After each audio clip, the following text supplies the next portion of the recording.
What's up, y'all? How you doing? It's me, Rich Layton, and my good buddy, Andrew Guy, ready for some phenomenal Clash Royale action. It's Royale Masters, the special King of the Hill edition, where players are battling it out, trying to stay in charge and stack up money, almost like a game show, Andrew. Yeah, I know. It's so exciting to have a new format, kind of an old format brought back into the Clash Royale scene. And of course, every single event now in Clash Royale competitive, you're always going to see some of the best there. People that you can expect to see at World Finals. You and I have both loved working with Royale Masters over the years, and this is such a fun, cool event, right? We had King of the Hill for so long, but it was it was like 3 people involved total. This is more of a gauntlet where you're going to go back to back to back to back to back if you can keep winning. And of course, man, you get a stack cash for every time you win, which is always a lot of fun. Yeah, we'll talk more about that in a moment, but of course, this is just the kickoff of a ton of fun stuff for Royale Masters doing Clash Royale throughout the year. So if you don't already, follow Royale Masters on Twitter. Make sure you join the Discord. All that stuff is accessible, and you can make sure you get involved in all the really fun stuff Royale Masters is doing throughout 2023. But no more further ado, Andrew, let's get into what we're doing today. Yeah, so the format, how did everyone get here? Well, we have 8 players that came from the qualifiers that happened yesterday. We had over 1,000 people registered for that, and they went through a couple rounds, right? Because you guys know today there is no duels. It's just best of one. So it started off with a best of one, and you got 5 losses. The people that made it through there with the highest records were put into a bracket, which was duel mode. And then that gets you to today. The top 8 players from that bracket end up being here. There's 24 matches in total. Each player has 3 chances to become the king, unless they just sit at the top of that throne the entire way through, which would be really crazy to see. I'm excited to see if that could happen.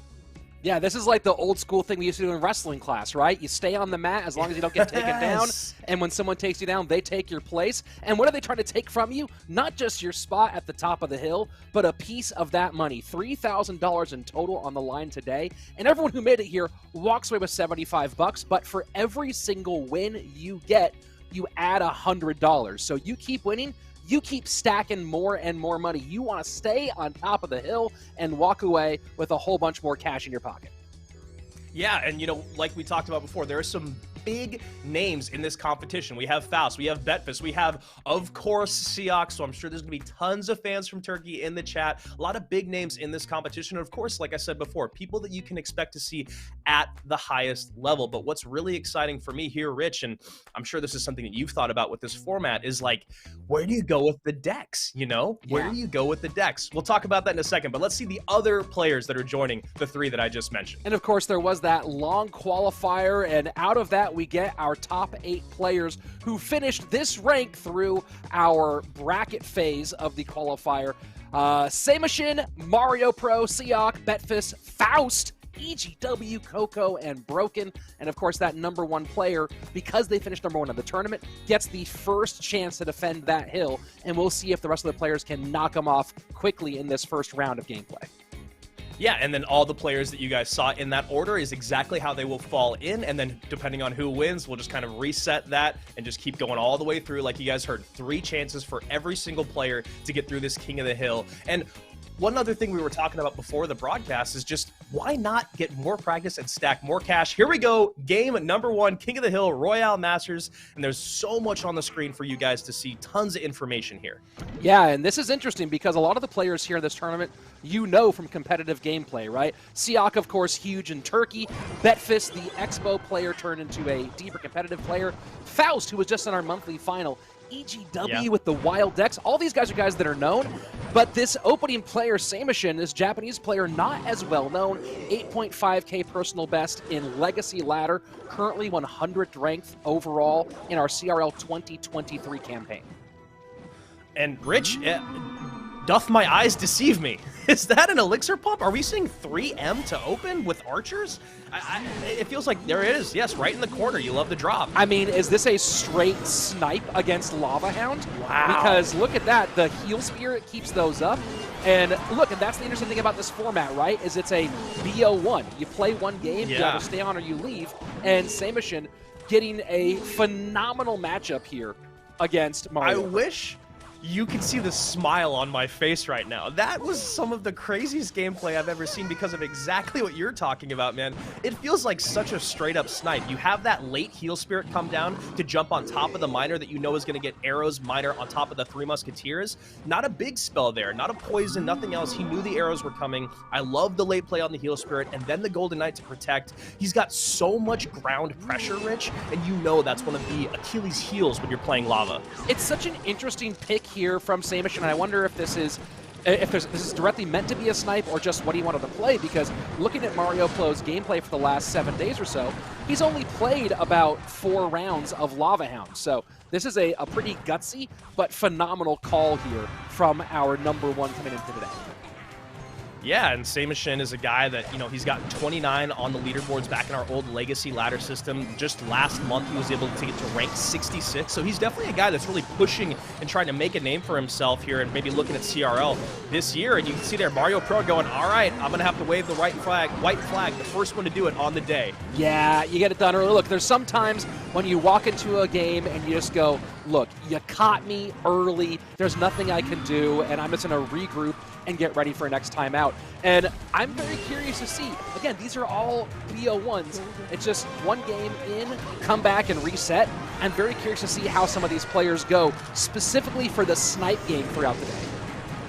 100%. I mean, that's one of the biggest things, because when you start playing people like Seahawk and Betfist and Faust and even EGW, I feel like it's going to be a lot harder to maybe get such a successful snipe on them. When you look at how this kind of came together, I mean, even the tower damage speaks the story for you. It's all right there on the board. 2 towers to 0, barely any damage taken, and a very clean first win by Samishan. And then the other side of it for Mario is you got to remember, you got 2 more lives to give. You cannot let this get you down. You got to remember to reset and just go, you know what? I got caught in game number 1. Yeah, it is definitely going to hurt a little bit to go, hey, I not only left that $100 on the board right here, but I left actually hundreds of dollars on the board now, as I have to wait for my way to come back around through this turnover. But Samishan, the #1 in the tournament overall, now still holding on to that #1 spot, and he has to feel pretty good to just know, hey, at least I got 1 here. I can go ahead and buy something nice for myself this weekend and enjoy the party. Yeah, and now what I want to see is Samishan going up against, you know, if he does stick around or if it's just against Seahawk, I want to see how he plays through a matchup that doesn't feel so lopsided, right? Yeah. One that it doesn't feel like it all came together perfectly in those first 30 seconds, because that's another part of it. When you're that far down with Lava, you saw that Samishan was able to just create tons of pressure with Royal Ghost. Still one of the best cards to just drop on the board in the opposite lane and create a ton of pressure. So you guys heard us mention it. Current king right there, you can see Samishan. Next match is going to be him versus, I thought it was Seahawk, but maybe it's Betfist, and then you can see the streak. 1, he's already won in a row. That's $100 in his pocket, plus the 75 from qualifying. And it is Seahawk. We just got confirmation. Yeah. Yep, there we go. And Rich, so, yeah, go ahead, Andrew.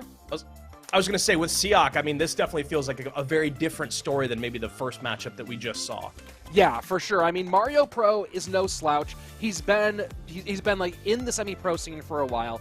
He's had some performances that have been all right in the past, but now we're talking about the most popular player in an entire country, right? So I know that half of my streams, all I get are questions are, where's Seahawk? Where is he? Where is he? He would kill all these guys. He's the best. Well, now we get a chance to see if he can do a little fan service here for all of his viewers who are in to see if he can be the king of the hill.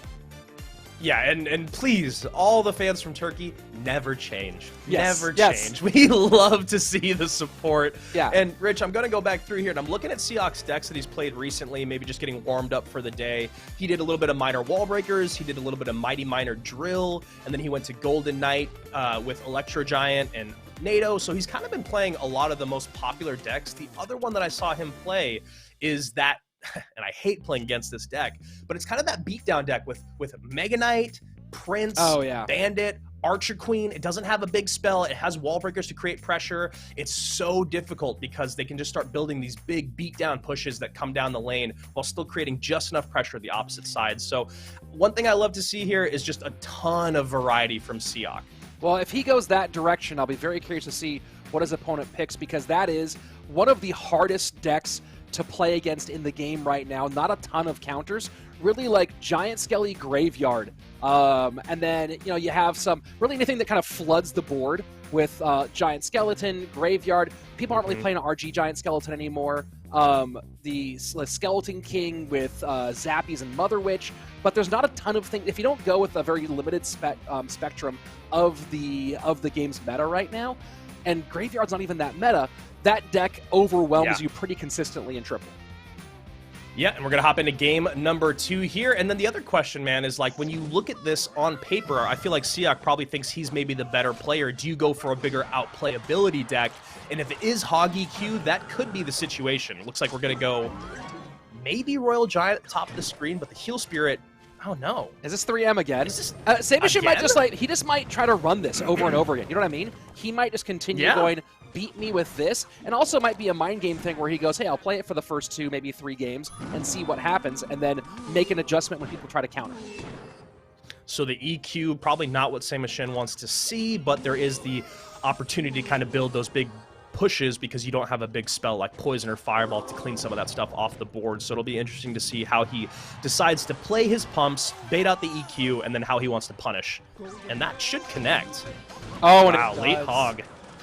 That Hog Rider was trying to get it to turn around a little bit, didn't get the job done. And once again, out to an early lead is Samishan. Yeah, and he got a great couple interactions right there. Musketeer ends up staying alive, but still a lot more off the board and a lot more spent from Seahawk. Couple shots in from the Ghost, 1835, bottom right-hand corner. As we reach the midway point of regulation time, Seahawk's got to find some way to both be able to do damage, but also really control the flow of this game overall, right? This can overwhelm you so quickly. That kite of the Royal Ghost is such a fascinating kite, because whenever I do it also, I'm always wondering, like, is this even a good idea? Because you saw there, the Royal Ghost gets kited to the opposite lane, and then just comes back down and attacks that tower. So the good thing is you don't take as much damage in one side, but I guess the bad thing is that, like, your kite really still just, you do still just take damage. And when you're playing against 3M, it's not really a good situation to take damage in both lanes. And with the King Tower activated, Fisherman pretty much readily available, it's going to be, you know, Fisherman's not the easiest counter as you have to those Hog Riders, but when you're kind of in a comfortable position and your opponent's not able to put other troops around to distract from that Fisherman because they're so busy defending, it makes it a lot harder. And this is actually a good opportunity here. Yeah. The Fisherman goes to the Monk, and no, he gets reflected and then retargets the Hog Rider. That is a fascinating interaction. I wonder how many people knew that that's what would happen, because I knew that the Fisherman wouldn't get pulled by the Monk reflection, but I didn't really know what was going to happen after that. And hey, look, we learned something already. 3M indeed. To the left, one to the right, Heal Spirit keeping the Golden Knight out. Monk reflects some, but not enough, and that's going to be, I believe, no, the Miner, or the Log holds on. Rich, I am kind of blown away by the way that Samishan is playing this 3M deck. I mean, he's going against Monk, he's going against Earthquake, he's got just the Fisherman and no building to pull in the Hog, but Seahawk just cannot create offense the way that he wants to. Yeah, he's, I mean, getting DPS down, the Fisherman controlling just enough. Now, I do want to mention this, keep in mind that this deck does not have any direct damage. So Seahawk, while he's up against the ropes, kind of right in that line, if he can continue to defend, he can find an opportunity. And that's a really great point you make, man. That's exactly what any coach would be saying in their ear right now. Don't worry. The game is not over. Technically, you could just Earthquake cycle out as long as you don't take any damage, even though that would be basically impossible, but that's the mindset that you must have. Great call there. Oh, and the Monk reflection just in time. This is going to be really hard to defend, though. Has to get on the left-hand side and the right-hand side. And the Royal Ghost takes care of the Hog Rider. Archers to the left. Monk might miss one. No, the Ice Spirit comes out. Seahawk, hold it on as we go into triple elixir. It's just so crazy with this deck from Samishan is he has no building. The Fisherman doesn't really even need to pull the Hog, but he's able to just create so much DPS. And here's a bit of an opening for Seahawk. But again, the reflection. Like, yeah. It's just so difficult. I was going to say, I feel like Samishan might need to... sorry, I was going to say he needs to play those Three Musketeers a bit later, but it just doesn't... Or the Fisherman a bit later, but he just isn't able to figure out that timing. And now we get the overwhelm right-hand side, Bandit on the tower. Man, Seahawk held on for a long, long time there. Yeah, he did. And look, you saw what he was trying to do. He was trying to get something in front of the Hog Rider and get some reflection damage onto that Princess Tower. But it feels like, with that being the mini tank in his deck, that maybe he needed to be going. I'm just trying to think of any way through there, because the Monk was so effective defensively with the reflections. It was hurting him offensively with the reflections. It wasn't getting enough damage on the tower to make up for the fact that it was retargeting the Fisherman onto that Hog Rider. He needed to find some other way to distract the Fisherman to get those Hog shots, and I think rely on the Monk more for defense than offense. But how often are you playing against 3M right now? Samishan has 50 games played with that deck in the last week at a 60% win rate. And I'm guaranteeing you that Seahawk didn't play a ton of matches against 3M with that deck in the last month. Yeah, and you know, again, when I was trying to talk through it, there was a couple things. Like, what I was trying to articulate was that when Samishan started getting those hits from the Hog Rider, if he played the Fisherman a little bit lower and a little bit later so he wouldn't get the aggro from the Monk, but it didn't really matter. I think the biggest thing here, and what I've learned from so many great Hog Rider players for so long, is maybe switching lanes, but it's so tough when he has so much DPS in both lanes that will always give a strong counter push. So it looks like Samishan is finally switching things up. Bar Barrel comes out. Betfist goes Goblins plus Log, could be Miner control. Maybe not, Rich. Very interesting. Minor control, one option for Betfist could be going the hog as well, and it's going to be, drill spam for Samishan. I was going to say, he didn't have Bar Barrel in the other lane, and Samishan just right on top of this. NATO going to pull the hog in, maybe? He has to wait for the elixir for it. He went down to 0 for that offense. Look, he went offensive pressure with the Magic Archer on the left, and then used the Electro Wizard to control the Mighty Miner, all fine and good. Had to eat some damage, but now he has the King Tower activation. He's up against a slightly slower variation of this Hog Cycle deck with both Bomb Tower in and the Musketeer. So right now, for Samishan, I think he's fine with taking the damage he took in order to get the initial setup that he wanted. Yeah, I mean, I think the biggest thing for Samishan is just going to be to start controlling the board, get as many units down as he can, and that's exactly what he starts doing. He cycles the cannon cart in the back. He's going to just need to get as many Magic Archers on the board, as many E-Wizzes on the board, with these big, beefy units up front to kind of just, I don't know, just kind of like lay the groundwork until we get in double elixir, it feels like. Delivery here, and I'm wondering if Betfist put that delivery in here to hedge against the 3 Musketeers as a potential option. Bomb Tower too as well. So this version of Hog Cycle for Betfist, I think would have done nicely against the 3 Musketeers deck that we just saw, at least comparatively to the Monk variation that we saw a moment ago. Other nice thing here for Betfist is, and we're seeing this a lot in competitive play right now, is the Musketeer in for the Archers, specifically because of how well the Golden Knight the Archers Goblins combination. And I do not think that was a great Golden Knight, but he ends up getting a good amount out of it because the Goblins come in. A nice Mighty Miner there to protect that Musketeer does Betfist play, and there's the Earthquake come down. And NATO should be back in cycle, but I'm not sure if he's going to want to play it. I think he's just all about getting more units on the board. Well, Betfist also wants to play those Hogs to force out NATO defensively, so it's not there to make Golden Knight and NATO pushes all come together. So at some point, you're going to see Samishan do some of that DPS defense against the Hog, so he can do what you just saw right there. Yeah, great call, man. Absolutely what he's looking to do there. Goblins are on top of the cannon cart, so the Golden Knight gets a few more swings on the tower. Betfist is in the lead, but only by about 400 HP. Samishan finally seeing a little bit of difficulty here in his King of the Hill run. Already got 2 wins under his belt. And really hard to deal with these Magic Archers. Samishan needs to start abusing the heck out of these, cycling them in the back a little bit, get a second one down. Yep. Maybe even doesn't need to with the damage he's doing right now, though. Oh, my word. That's it. I mean, that should basically be it. I mean, he has so much that he can use to defend that will always create a counter push. When you're up by 1,100 HP, I mean, Betfist is going to need a miracle because really, it's got to be more than just hog hits coming in. He needs to get some goblins on the tower. He needs a Musketeer connection to even this thing up. Musketeer behind the Mighty Miner. Hog Rider high, was hoping for a pull into the opposite lane. Doesn't get it. Golden Knight goes all the way in. And man, I know a lot of players right now are excited about the work in progress balance changes and hoping that that Golden Knight is just a little bit less brutal when he comes down the lane. It's just a half tile change, right? I believe. Yes. And when you look at these interactions that have been happening, that half tile is monumental. It makes that NATO so much easier, where units just need to be like somewhat in the vicinity as opposed to what hopefully will happen. I mean, look at that. Yeah. Again, you've been there, I've been there, all of you guys at home have been there, where you know it's coming and there's nothing you can do about it. And Samishan played those NATOs perfectly, and he did the thing that you were talking about, Rich. He avoided having to use the NATOs regularly on the Hog by sacrificing a little bit of tower HP to create those bigger pushes. Samishan up 3 on this King of the Hill run. Yeah, I mean, look, he got first place in the bracket, and a lot of people were like, who the heck is this guy? And he's going, well, I'm the guy who's made $300 already. So that's the respect you got to put on my name.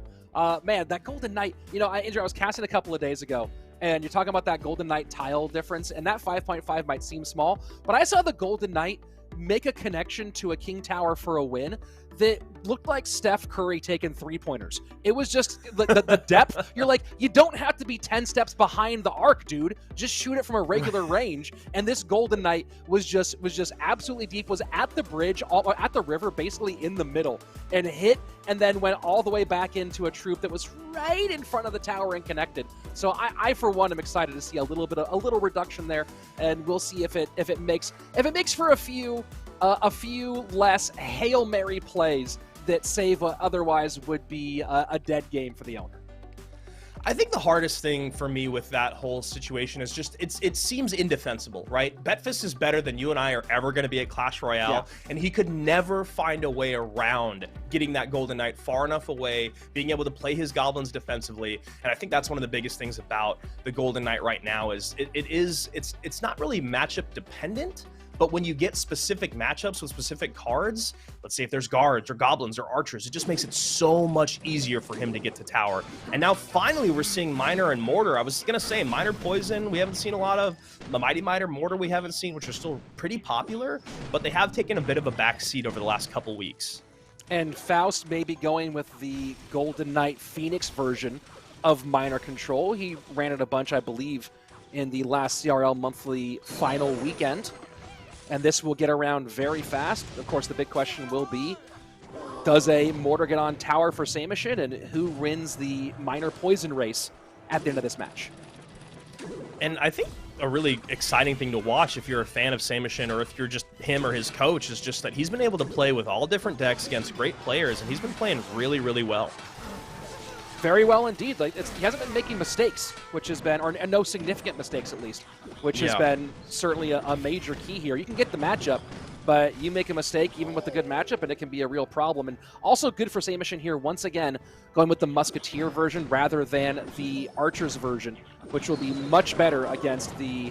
Oh, wow. What a prediction here. Wow. What and a prediction. It doesn't really work out the way that it should have, right? It should have been so much prettier than that.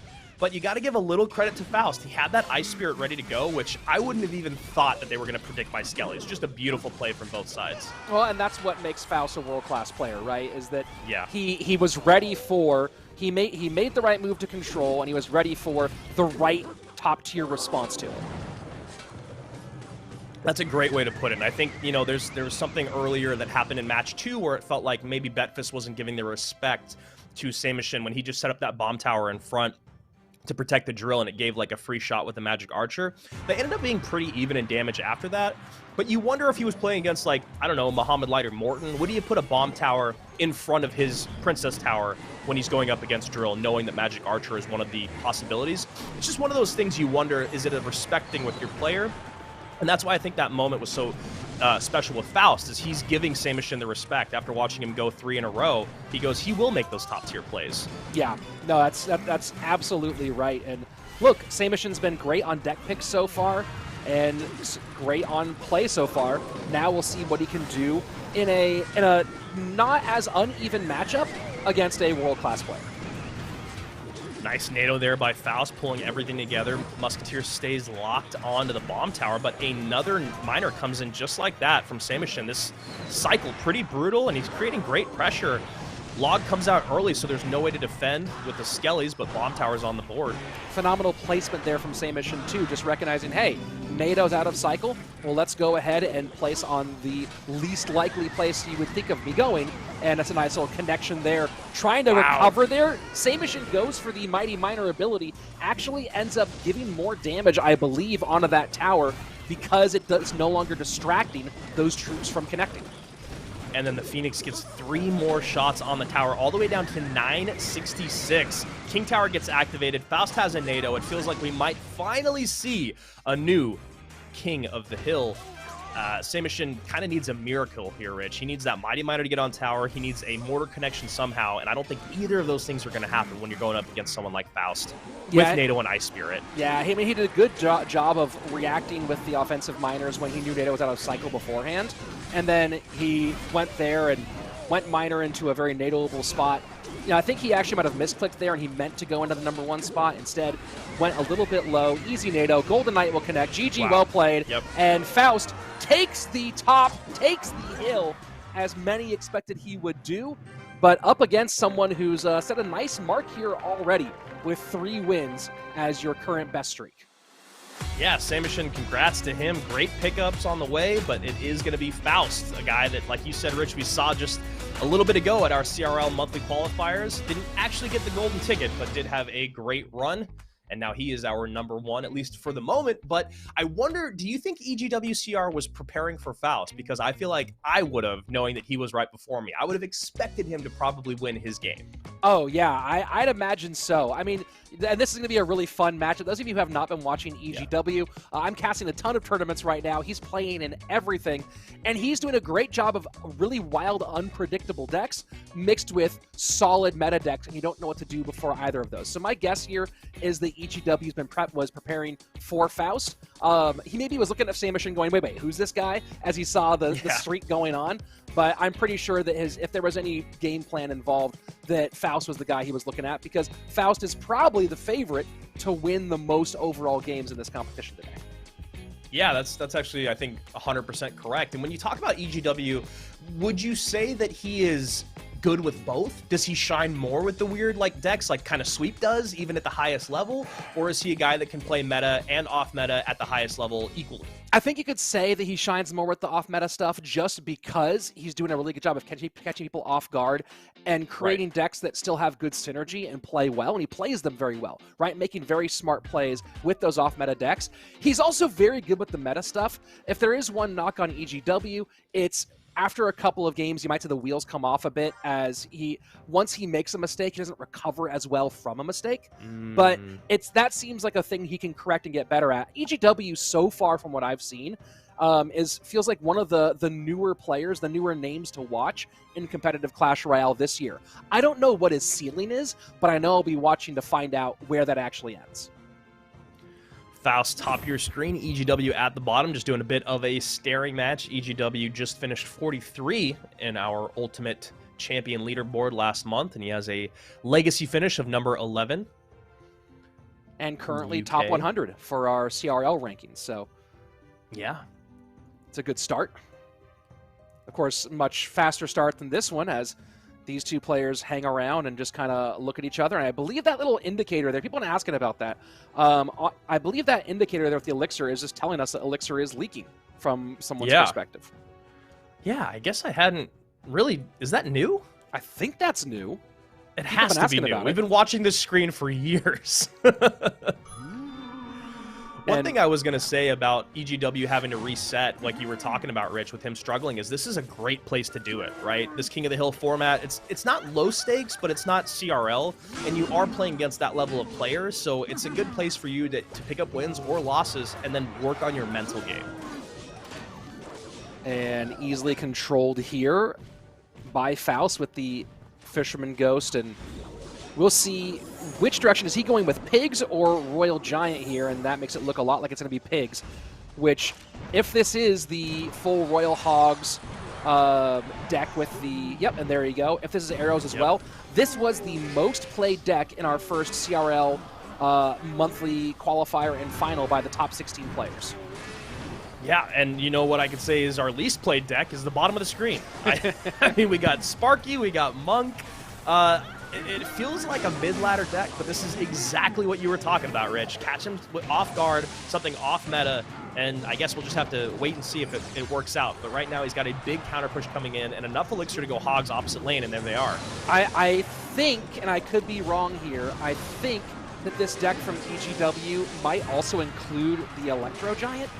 Wow. I think that this I know that we saw something completely wacky like that over the last couple of days here, and I could be wrong with the specifics of this one, but again, as you said, and it's just going to be Goblin Giant Sparky. Okay, so not going totally wild, but definitely going a little off with Sparky in this matchup. Yeah, and trying to figure out, like, how do you play this matchup? You know, like, what do you need to do to get through it? I guess what he's doing right now, overload the left-hand lane because the Giant Skeleton's out of cycle. I actually really like that play as the Goblin Giant works down the opposite lane. Smart plays here from EGW, and then Monk does get the reflection, so there is a lot of protected units on the board. Wow, that was some value arrows, man. Yeah, the arrows were certainly nice. Didn't get the first round done, but got the second one. This is going to be a whole lot of problems. That should be game right there. Yeah, GG, well played. Well, EGW came out, tried to go fun. Yeah, and it didn't didn't have a lot of fun. I mean, barely any damage done. The Sparky was always in the wrong place. Sparky isn't meta for a reason. I think that's one of the reasons why, and especially going up against that deck specifically, Rich, it's so tough with that giant skeleton on the board. You know, there's so much control there from Faust, so you go, okay, maybe I should get the Sparky down to deal with the giant skeleton, and then he just goes hogs in the opposite lane, and you have nothing to deal with it but a mini P.E.K.K.A.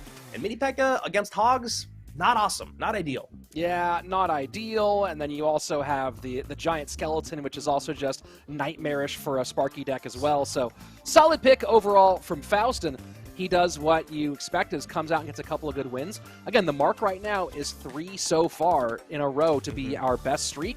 Faust currently on 2, so one more to tie it up and add another $100 into his pocket.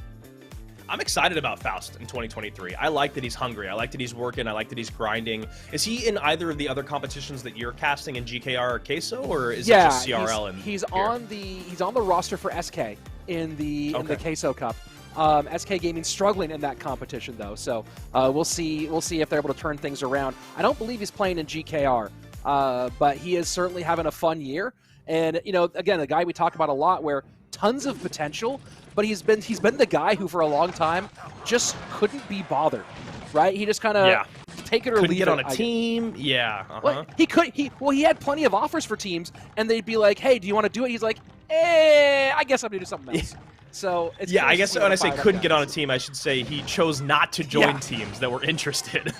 Yeah, I mean, he's been the most sought after bachelor in the entire game for a while, and finally looks like someone might be making him into an honest man. We'll see. Some of the greatest metaphors you've ever used in our career together. Thank you. I have some of these lined up.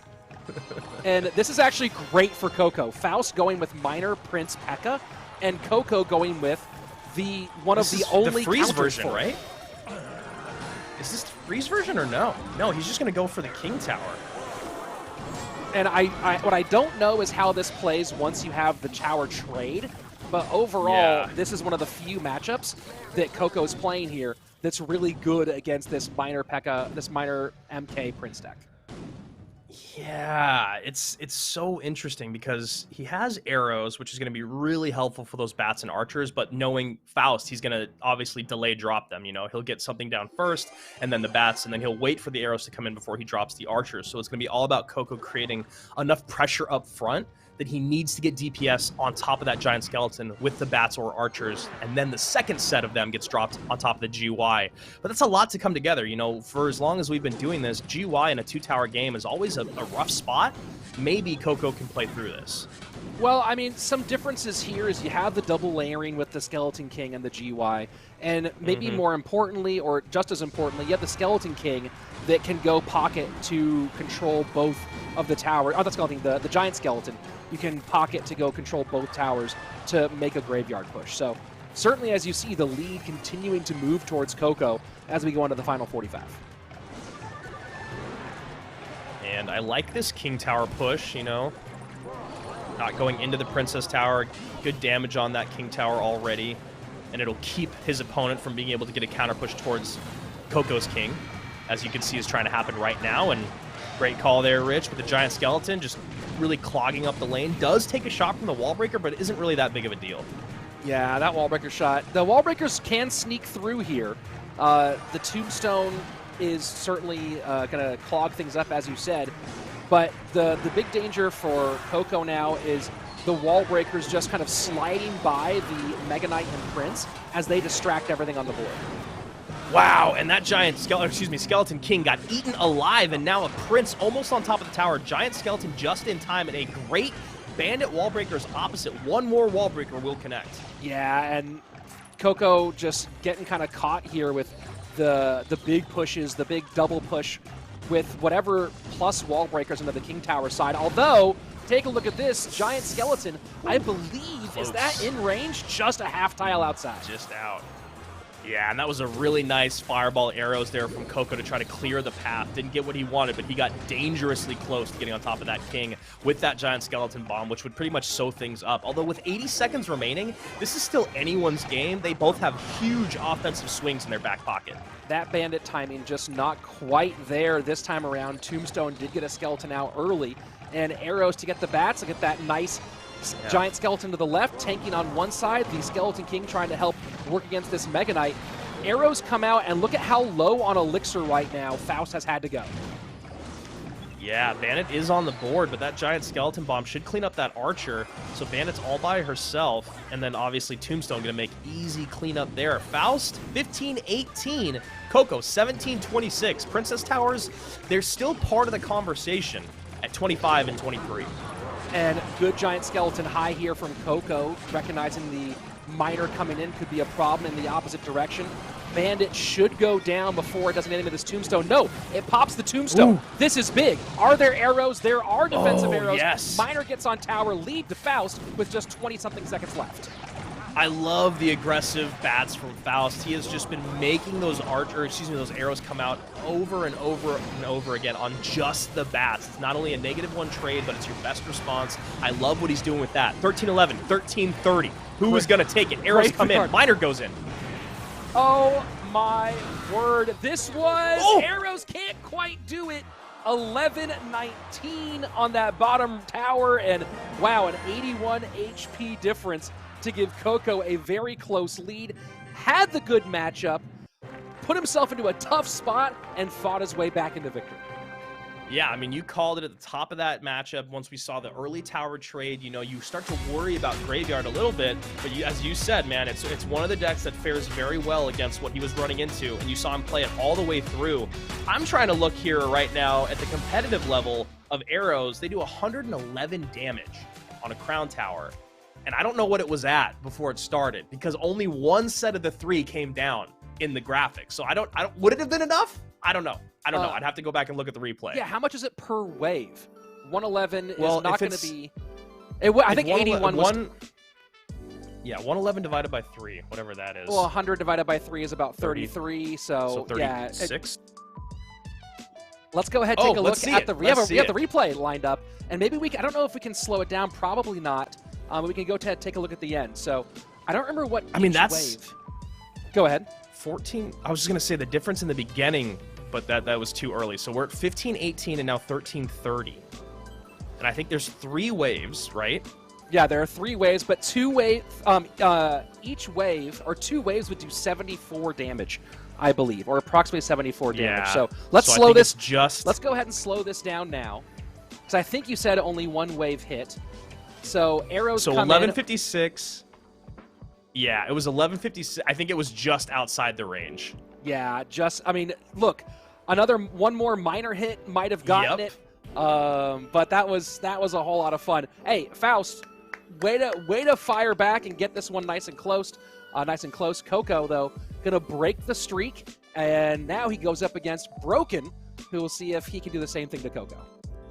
Yeah, I mean, that was such a fun match, man. I mean, it's one of those where you gotta just want to sit and watch it, because you want to see their brains working and knowing what's going to come next. My favorite things was the control with the tombstone from Coco was really, really impressive. The amount that tombstone was able to put in for 3 elixir when we got into double and triple was phenomenal. The giant skeletons were great, but the bat work from Faust was so excellent because it kept baiting out those arrows. Coco had to play them, but it just wasn't enough. That was such a fun battle between those two. I can't wait to see if they face each other again here in King of the Hill. And I do see Ali in the YouTube chat asking, what is the prize pool for this event?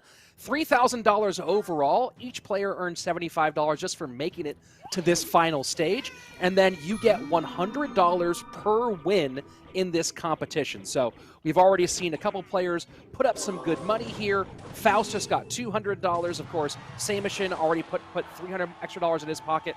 Coco now looking to turn his money doubled up from 100 into 200. I would love to get $100 every time I won a game of Clash. That would be incredible. Yeah, I'd have, about $200. I'd have like $800. Yeah. So Giant Skeleton once again here for Broken. Obviously not the second time from him, but Giant Skeleton is showing up a lot. Still, I think, you know, there was a moment at the end of last year's CRL where we just referred to the Giant Skeleton as basically a champion. Yeah. Nothing changed with him, you know? He's still just the same old boy he used to be, and it's almost just like people get tired of playing the same card forever.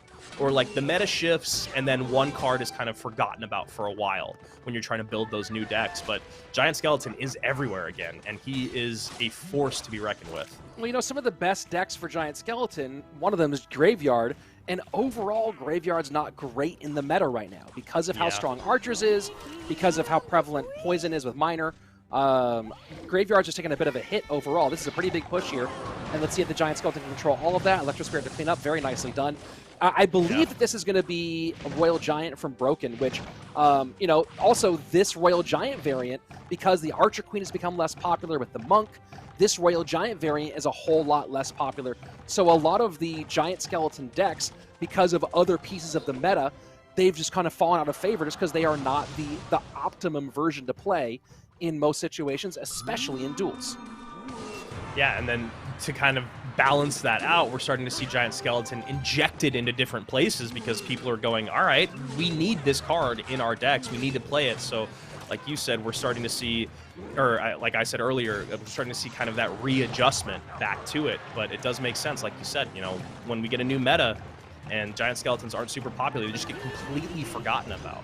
Well, this deck is certainly a big part of it, as the Giant Skeleton decks, a lot of them do very well against this very, very popular deck specifically. Great Miner. Yeah. And the Giant Skeleton comes down just in time to catch that MK from going to the tower. That could have been dangerous. Solid cycle work from Broken here. And there you go. Royal Giant goes opposite lane. Does have the partial health Fisherman behind, but gets a little bit too close and will not deal with that Prince. Yeah, but Royal Giant still gets a bunch of shots in. 1708, and I think a Giant Skeleton Bomb opposite lane. 1984, Coco getting hit from all sides here, still trying to create any offense. And he can't just keep piling everything behind the MK. He needs to get a bit of dual lane pressure going on. Yeah, I mean, a lot of the way that this deck works is put a Mega Knight, put a Prince, put them all in the same lane, and then try to make wall breakers weave their way through everything. And so far has not worked out. And again, it's because Broken has a phenomenal deck pick here. Yeah, that Giant Skeleton just really ruins everything. E-Spirit's going to come in late log? No, doesn't get it. Royal Ghost in time to clean everything up. Great sequencing there defensively by Broken as he tries to create some offensive pressure, and more so is just keeping Coco distracted over there. Yeah, and look at the work he did there using the Archer Queen ability. Less for the damage and more to just hide her for a moment to get the Giant Skeleton down and turn the Mega Knight away. So Broken playing this matchup the way it's meant to be played, and you can see the results so far as we go into Triple Elixir. His towers have a tiny bit of chip, Coco in a whole lot of trouble. Yeah, Coco just has not been able to do anything here. The wall breakers have hardly been played to any effect. You see them coming in again, but the cycle is just not there every single time. He's always got so many responses, whether it's the E-Spirit or the log or just double dropping units. But the Overwhelm on the left-hand side, Bandit is on the tower and completely tanked for. Yeah, that's what this deck does. It's the Overwhelm. Prince now goes to the right-hand side, Miner to the back. The High Inferno Dragon is going to be an issue. Lightning to clean. That's it. That's it. Whoa, the Inferno Dragon getting tanked for so much damage. We are suddenly very, very close, and Coco with the all-important lead in the final 20 seconds. I don't know about the aggressive RG at the bridge. That feels like a bit of a panic, but maybe it's going to work. RG does get 2 shots in, and there's enough tankage there. Broken makes it all come together in the final seconds. And just holds on by a little bit. That got really scary right there at the end. But Broken ends up utilizing the matchup the way it's meant to be done and survives the Triple Elixir onslaught to take the King of the Hill. That was giving me some PTSD of when I've played against that deck and you run into Triple Elixir and all of a sudden you are just getting an onslaught from both lanes. I think the saving grace there was somehow that Lightning was able to do just enough in the right-hand side to stop the bleeding so that he could kind of find his footing again. That was really close. Yeah, well, that's what that deck does, right? You either get overwhelmed by it, but a lot of times, and we've seen it now twice, you beat it, and you beat it by surviving. Not by winning, but by surviving. And now that's really the story of this MK Prince deck. You know, with the work in progress balance changes out there, there's a lot of decks that are going to take a hit, but this deck, a lot of the pieces for it are going to be really strong. The question is, does the meta shift because of the balance changes end up making decks that counter it become more popular, or will it just continue to reign and get worse and worse? Yeah, I mean, it's one of those decks that's just so fascinating, because I think when you're playing against it, what you need to do is get damage early on in single, because that's where it does feel the weakest. And then, like you said, Rich, just survive. That's basically what we just saw there. Broken got good damage in early with that Royal Giant, that first Royal Giant push, and then kind of just survived for 3.5 minutes. And then, honestly, I'm kind of shocked that last Royal Giant got as many shots as it did, but it felt like Coco was so distracted with that right-hand lane trying to get damage in, because it felt like he was really overwhelming it. I think there was maybe a bit of a ball drop there, but otherwise, I don't know. I don't really know how to say if anything should have been played differently there. Broken did a great job getting the damage in early and then just patiently waiting, and that's something that I have to practice when playing against that deck as well. Even at this level, it's so hard to stop a breakthrough. Yeah, it's hard to stop. I mean, like, when you get the triple and it starts, just the avalanche starts coming, sometimes you just go like, you know what, let me cover up and try to throw a flare out, hope the dog rescues me on the back end, because I don't think I'm going to survive this on my own.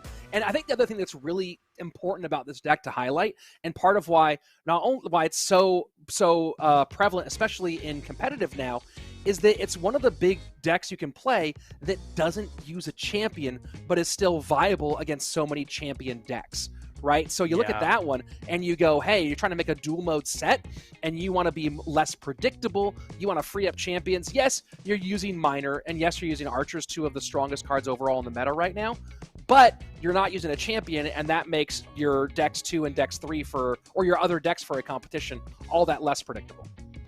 It's just so crazy that like a 5k special with Mega Knight paired with Prince is viable at the highest level. But, you know, it's a really interesting deck to play. It's a fun deck to play because I think it's kind of forgiving. And we are all the way back around. So Mario Pro is back up in the mix. We saw him start our day off. Didn't find success against Samishan. Maybe hoping to take that current king title that Broken's gotten after a very nice showing. Well, it just covers so many bases, right? That deck. You have the Inferno Dragon, which is specifically good against the Monk, which is so popular right now, right? Because it's a beam rather than a ranged troop. So it's pretty dangerous. And now we're going back to other pieces of the meta with Broken going Fireball rather than Poison, which I think he'll like here against this Magic Archer. We'll see what the rest of the pieces are, but some pretty standard stuff with the Goblins, Ice Spirit, and Mighty Miner all together. Mario Pro certainly happy to have the E-Wiz in the mix for this matchup. Yeah, Mario Pro most likely just running that another version of one of the Overwhelmed decks out there with NATO and, you know, Royal Ghost, Bar Barrel, Cannon Cart. We saw Samishan, I believe, play this deck and win with it against either Seahawk or Betfist. Well, again, this drill deck has kind of seen a resurgence because of how valuable Golden Knight is, both in the annoyingly long dashes and how good it is against Goblins and Archers, which are everywhere right now. So we're seeing kind of a resurgence of this once very popular archetype. And I don't think he's going to pop an ability here to get on that Musketeer. No, he holds off. I mean, he got already 1,000 damage out of it. I love that Mario just goes, okay, I'm happy with that. I've got 1,000 damage from that drill plus my Magic Archer. We're pretty much even in Elixir. Let's just chill and reset. Yeah, nice, smooth, and easy. And, you know, I mean, you think about it, right? This is the deck that has essentially 3 win conditions. You have the Drill, you have the Magic Archer, and you have the Golden Knight. You could call it maybe 2 if you call the Golden Knight and the Magic Archer each a half win condition, but still, it just gives you so many different ways to win, which if you look at Broken's deck, he either gets drills on, you make a mistake, or somehow he's able to outspell cycle you, which keep in mind, if this is close, he has Log Fireball, Mario Pro just has NATO. So it'll be the question of who wins Fireball Log versus Golden Knight connections. And that Magic Archer just a step up high makes it so that the Fireball doesn't have to come down. And then a missed Bar Barrel there from Mario Pro. Either he needed to send it in earlier and lower or later to clean everything up. Big push. And now the Overwhelm. Yeah. Already back to another barrel, though. Yeah, pretty easily cleaned up here in double Elixir, and the Drill goes right inside where the Royal Ghost is headed. Bomb Tower working in tandem to clean up the Drill. Nice work from Broken. Yeah, bomb tower, putting in a ton of work in both lanes. Helps clean up the drill, helps clean up the Golden Knight plus cannon cart push. That, of course, does help clean up that Ewiz after it gets a shot in. 1872 to 1869 left-hand lane. It is Mario Pro with dual lane pressure. We'll see if he can start getting it. Like an errant ghost also seems like it might be valuable for him here. Just continue putting ghosts on the board and hopefully see if Broken gets a little distracted and can't control one of them. Well, it feels like what we talked about is like, you know, Mario Pro feels like he has like 3 win conditions or whatever, and Broken has like 1 or 1.5. And it's interesting because Mario is the one that is really struggling to get on offense, it seems, at the moment, but that Magic Archer even things up just a bit. And now this drill on the right-hand side causing a bit of problem for that Royal Ghost.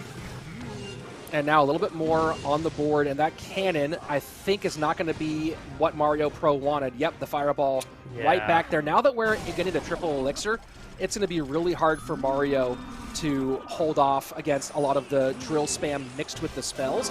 The big thing for Broken now is just don't let a Golden Knight connect on your tower, and that is much easier said than done.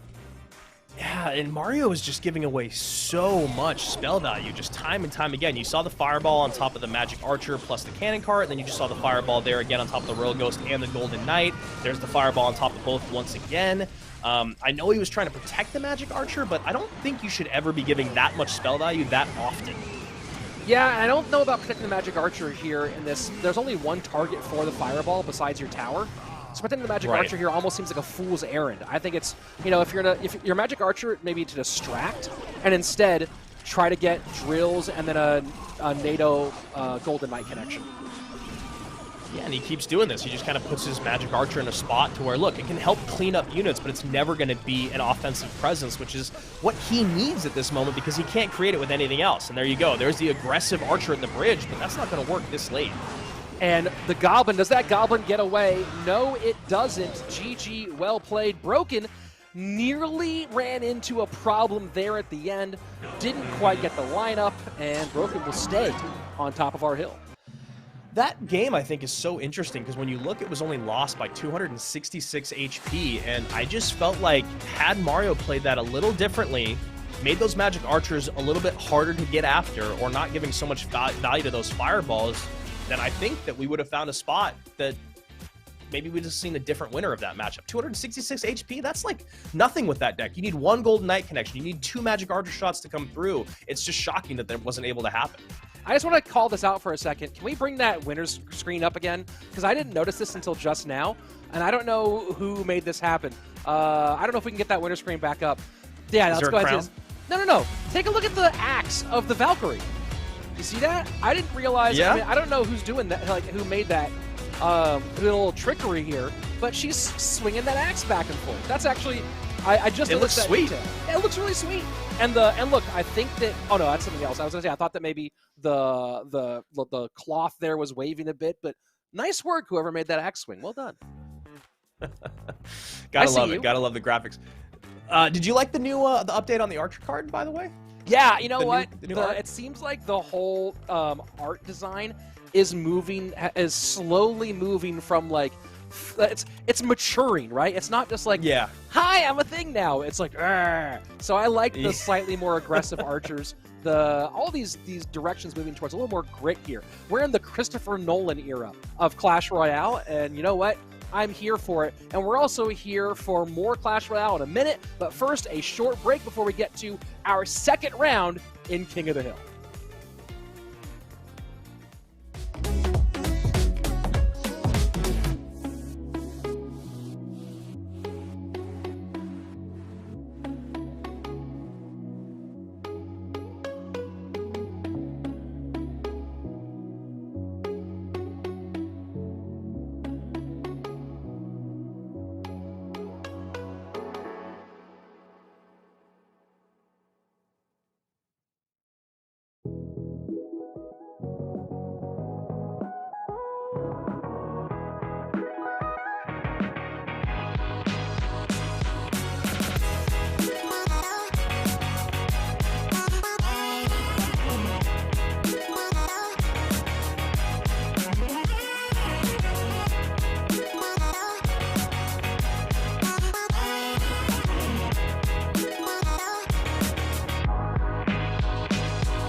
Hey, everybody, what'd you do during the break? I got myself some blackberries. I think they're really yummy, and I think you should enjoy some fresh fruit and vegetables too. As Andrew sips his coffee. I got some honey ginger lemon tea, actually, Rich, because my throat is not feeling great today. But you know who is feeling great is a couple of our players who have been doing really well so far. We got Broken, we got Faust, and we got Samishan, right? Those are our three biggest kings of the hill at the moment, and Broken still on his run, going up against Seahawk next, who fell to Samishan earlier today. I'm excited to see Samishan come back out. I wonder if that was just like, you can't call it beginner's luck, because like you said, he had such a good day in our qualifier. He is our #1 seed, but I just want to see him play more. I don't know him that well, and he surprised me, but we'll see if he has that same luck on his second run, while Broken has been playing through some very tough competition, man. Yeah, I mean, really nice stuff for Broken so far, and as you can see, Samishan with our leads overall, 3 wins, so $75 to everybody just for making it this far, but on top of that, $300 for Samishan, so I'm curious to see if we could find ourselves a new person on top, get more money out there, or if Samishan will stack another 3 around in this one. Yeah, I mean, I think the biggest competitor right now at the moment, even though we have Broken right there as well, is Faust. I mean, Faust is a guy that has been dominant in CRL, or, well, not dominant, but showing up more and more in CRL. We've already talked about him quite at length, even in this broadcast, but definitely in our monthly finals broadcast. He's played very well today. He ran into a very interesting matchup, I think. I don't know if that tower trade right off the bat was the way to go, but it still ended up being a great chess match that lasted the entire 5 minutes and was only separated by a few hundred HP. So we'll see if Faust can keep that run going, or if he's going to keep running into that same difficulty with, you know, with the order that we're in. You got to keep playing that person basically in the same amount of time, right? So it's like the second game, every single time he's going to have to run back into that person that gave him trouble. So we'll see how that plays out. It'll be interesting too, because, you know, Samishan we saw with some really fun deck picks, taking advantage of good matchups and playing them very well, right? Whereas Faust got 2 good matchups, and then nearly won a brutal matchup against him the 3rd time around. So not clear. We'll see if he's able to turn things around, but for now, it's the return of chat's favorite player, Seahawk, up against Broken. And the 2 things that we also saw that were interesting was Samishan running 3 Musketeers and having a great amount of success with it, something that's pretty off-meta. And then on the other side of it, EGW ran a Goblin Giant Sparky deck that was off-meta that had very little success. So that whole meta conversation still seems to be obviously leaning forward, or leaning towards what's in the meta, as it always does. But Samishan might have something to say about that as we keep moving on through. And Royal Giant with Bats. You don't see a ton. I mean, Bats are making a slight comeback right now, but you don't see a ton of Royal Giant with Bats. Electro Spirit will be nice for Broken overall in this matchup, as he puts a significant counter push. Does the Monk activate here? He might activate late and get some nice reflection, but does not save his Fisherman. Yeah, and I think what was really interesting about that Royal Giant Bats push is, I don't know if it was a timing situation, but you saw why Broken went for it, was that the Mother Witch and the Electro Spirit were out of cycle, but I don't know. I don't know if they weren't played in right sequence. Those bats should have created more pressure than they did. So here we go, Royal Giant to the opposite side, and you know, you have this great DPS in the bats, but as you said, there's an Electro Spirit out there, there's a Mother Witch out there, lots of problems for those bats. And this will give him one shot, but not much more. And Fisherman out of cycle now. And here we go once again. Royal Giant plus bats. Monk up high. And the Royal Giant not tanking for those first couple of bats, so just not turning into exactly what Seahawk wanted. Yeah, and you know, it didn't really work the first time, so I kind of understand him going for it again the second time, but I don't know. I mean, it kind of goes back to what I said earlier about, like, respecting your opponent, and I don't think a Royal Giant plus bats 8 elixir push is just going to win you the game. Oh boy, this is absolute disaster for Seahawk. Absolute devastation by Broken. Opportunistic play. He's way ahead on elixir, way ahead on damage, and about to be way ahead on money. And I'm assuming the last card is a big spell, so he's just in a good spot because Seahawk, you know, he's got one of the weaker of the biggest spells in Fireball, obviously. Lightning, Rocket, Poison all going to do a bit more damage. Man, that Monk ability is just putting in work for Broken. It's such a crazy ability. The Monk, it really is. The Monk is so cool, and while I do think the Monk is too strong right now, one of my favorite things from a card design standpoint, and I've talked about this a lot on my streams the last few days, is that Monk does so many things, right? He has the ability to reflect, which also makes him a kind of a super tank when he reflects. But also, you'll see right here, it's not going to work as much, but that knockback from the Monk on top of that. So lots of things that he does gives the card layers, which I think is a really fun thing about the card. Yeah, I mean, in that knockback there, even though it's not pushing it away from the tower, it's still stunning it, essentially. It's still slowing down those Royal Giant shots. And that was just kind of, I guess, domination from top to bottom. I think that, you know, I'm not a big Royal Giant player, and that's specifically because I like to be aggressive in single and double elixir, especially in the time, the later part of single and the beginning of double. And I feel like one of the biggest problems I have with decks like Golem, like Royal Giant, even like Graveyard, is I get too aggressive in single elixir. I expect, because things are out of cycle, that I'm just going to win. And I don't think it's quite that simple to chalk it up for Seahawk. Obviously, I respect him as a player, and I know that he's very, very good, but I love the first one. Mother Witch out of cycle, Bats out of cycle. Let's go. I don't know what happened there. I don't know if maybe the Monk pushed the RG back and maybe the Bats got in front, but just something didn't happen that was supposed to, right? But then doing it again, 8 elixir down the hole, that's the other big thing about Graveyard, Golem, and Royal Giant in single elixir is you're not getting any utility at all out of that elixir spent, especially when you're adding Bats on top of it. That's 8 elixir that goes to nothing, and then you give your opponent a huge counter push. You add in that little cherry on top for the player that had the Mother Witch getting on top of those Bats, and that's basically good game already. Yeah, and I'm curious, I didn't see the moment, but why the Mother Witch got on the Bats in that second exchange rather than on the Royal Giant. That Royal Giant should have been tanking those Mother Witch shots, and the Bats could have helped against the Monk, could have then maybe gone to the Mother Witch, opened up some lanes for him. Instead, Mother Witch gets 2 of them down, and those 2 down began a cascade the opposite direction that was just a huge problem. I still, to this day, after the Mother Witch has been in the game as long as it has, there are moments when she can still just win a game on a dime. And I know that it didn't happen exactly like that, but it essentially did. I think if you know the game well enough, I think both the players knew. I'm sure in Seahawk's mind, he was like, maybe there's a way I can get back and play through this. But you have to, the problem is you spend so much elixir and then they get all those units out of it and you have to overspend again. And you're just living in the hole for the rest of that game because of one interaction. Here we go. Back on the board, Betfist.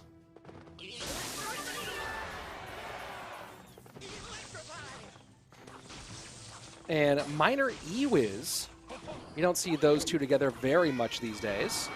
But unless you're, of course, going to run MK Prince alongside it. Yeah, and then the bottom of your screen, it's looking like...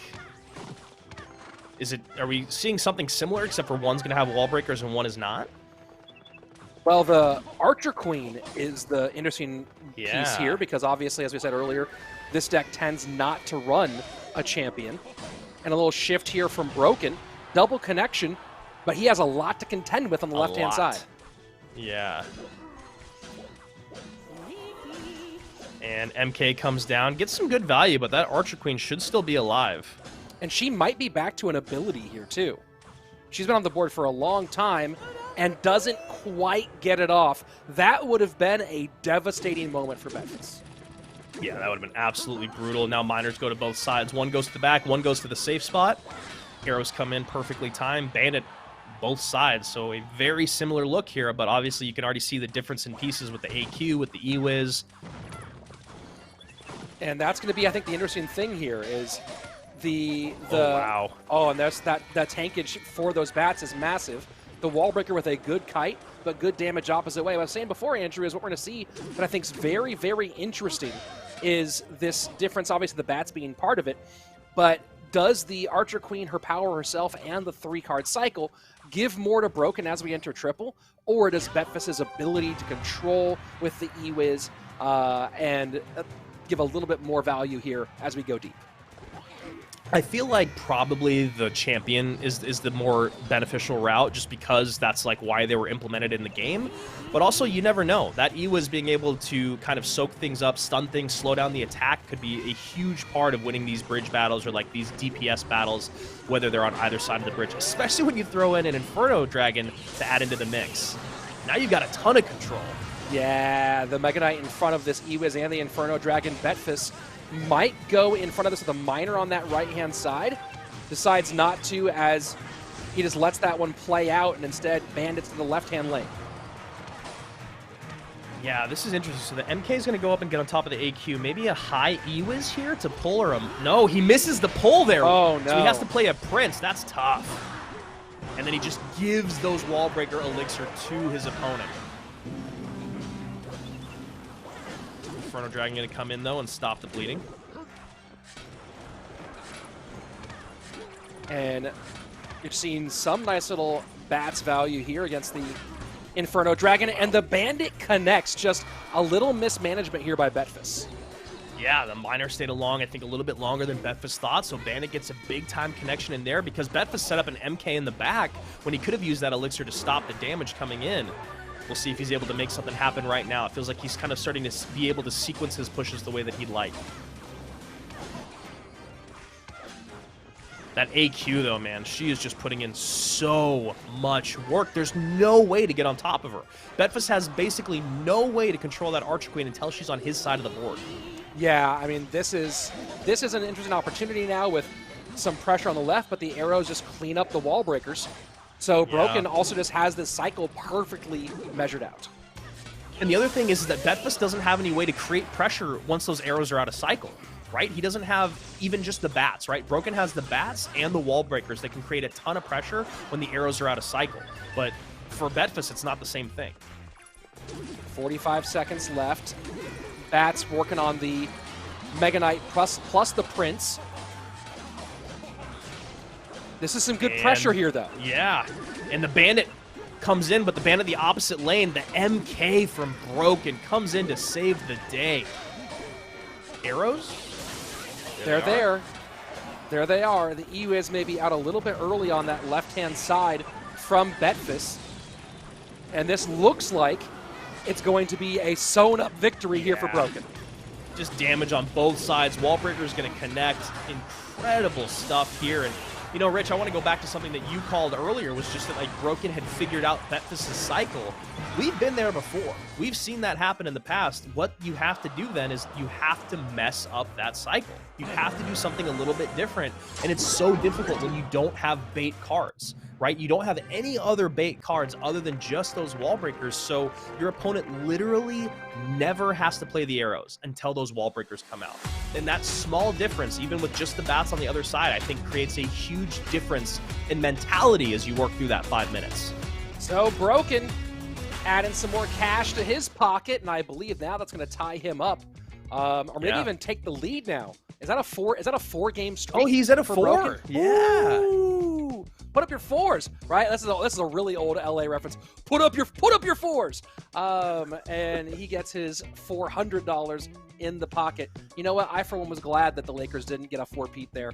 But you know, that's because I'm from Sacramento. Would have been insufferable. It would have been maybe. I mean, weren't they already? Anyway, so nice job here by Broken, and he's got the guy who could take the lead back with Samishan coming up next. Yeah, and that's our premier matchup as of right now, right? Our two biggest kings of the hill, although it does seem right now Broken, who's a guy that you and I have seen in other competitions. I think ESL Snapdragon is where we've seen him the most. Does that sound correct, Rich? Yeah, that's right.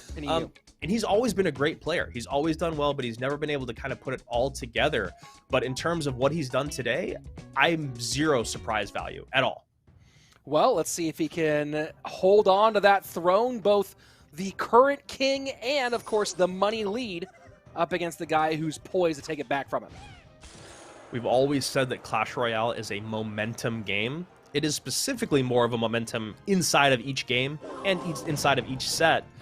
But since this is King of the Hill and it's a little bit different, you do wonder. Samishan did have the record, but Broken is on a run right now. Where does that confidence fall? An absolute run, and Samishan going out with the giant skeleton, so maybe trying to hedge against that minor MK Prince deck, which we've been seeing so much today. Yeah, giant skeleton plus tombstone. Whenever we see those two together, it's usually graveyard. That's what it's been in the meta as of late. And that skeleton king coming down definitely makes it feel that way. Yeah, this certainly continues to feel that way, although Zappies could lend it another direction as well, and the bomb tower going to be a better option than if Broken had gone with Mortar if we do end up being up against Graveyard here. Yeah, and I'm curious what Broken's spell is. Could be Fireball, probably going to be Earthquake, which is a decent help with, you know, cleaning up those graveyards. The good thing is with Monk also, you know, again, to go back to how fantastic that card is, you talk about setting the line at the bridge with the Monk. Even if you make a bit of a mistake and you're a half second late, you get it in the right spot. That pushback can make it so your tower retargets the Skellies. So just another little piece of love for the Monk and all of his greatness. I'm not sure what Broken was going for with the guards behind the Hog Rider in that exchange, right? Because guards behind Hog Rider, if you're expecting to be NATO'd in, then the guards can go to the tower and get a bunch of damage. If you're trying to potentially block a high Fisherman pull, but there's not been a Fisherman here in this deck so far, and you also, a Fisherman pull in that stage would be low to activate King Tower. So really kind of And you should also know there's no NATO at that point. Yeah. Also, right? Like you've already seen so many cards come out. The NATO doesn't really make sense. So yeah, that's a really good call on your end. Just doesn't really make a lot of sense, especially because you know your opponent has Skeleton King and arrows. So probably a mistake that Broken will not make again as we are about to get into overtime. Just 20 seconds left of regulation. And here we go. Guard split. Now Hog to the left. And just switching lanes back and forth is Broken so far. Has the lead in both lanes now with that Hog shot. 22-48 left-hand lane, 19-36 on the right for Samishan's two towers. As he now sets up for a counter push. But again, this EQ just nicely defending against these graveyards. Yeah, and that Fireball misses from Samishan. Fireball trying to get on top of that Bomb Tower and Princess Tower, but misses the Bomb Tower, so that would have created just a little bit more space to try to get a little bit more damage from that GY. Not going to be available, though. And Zappies should be enough. At all.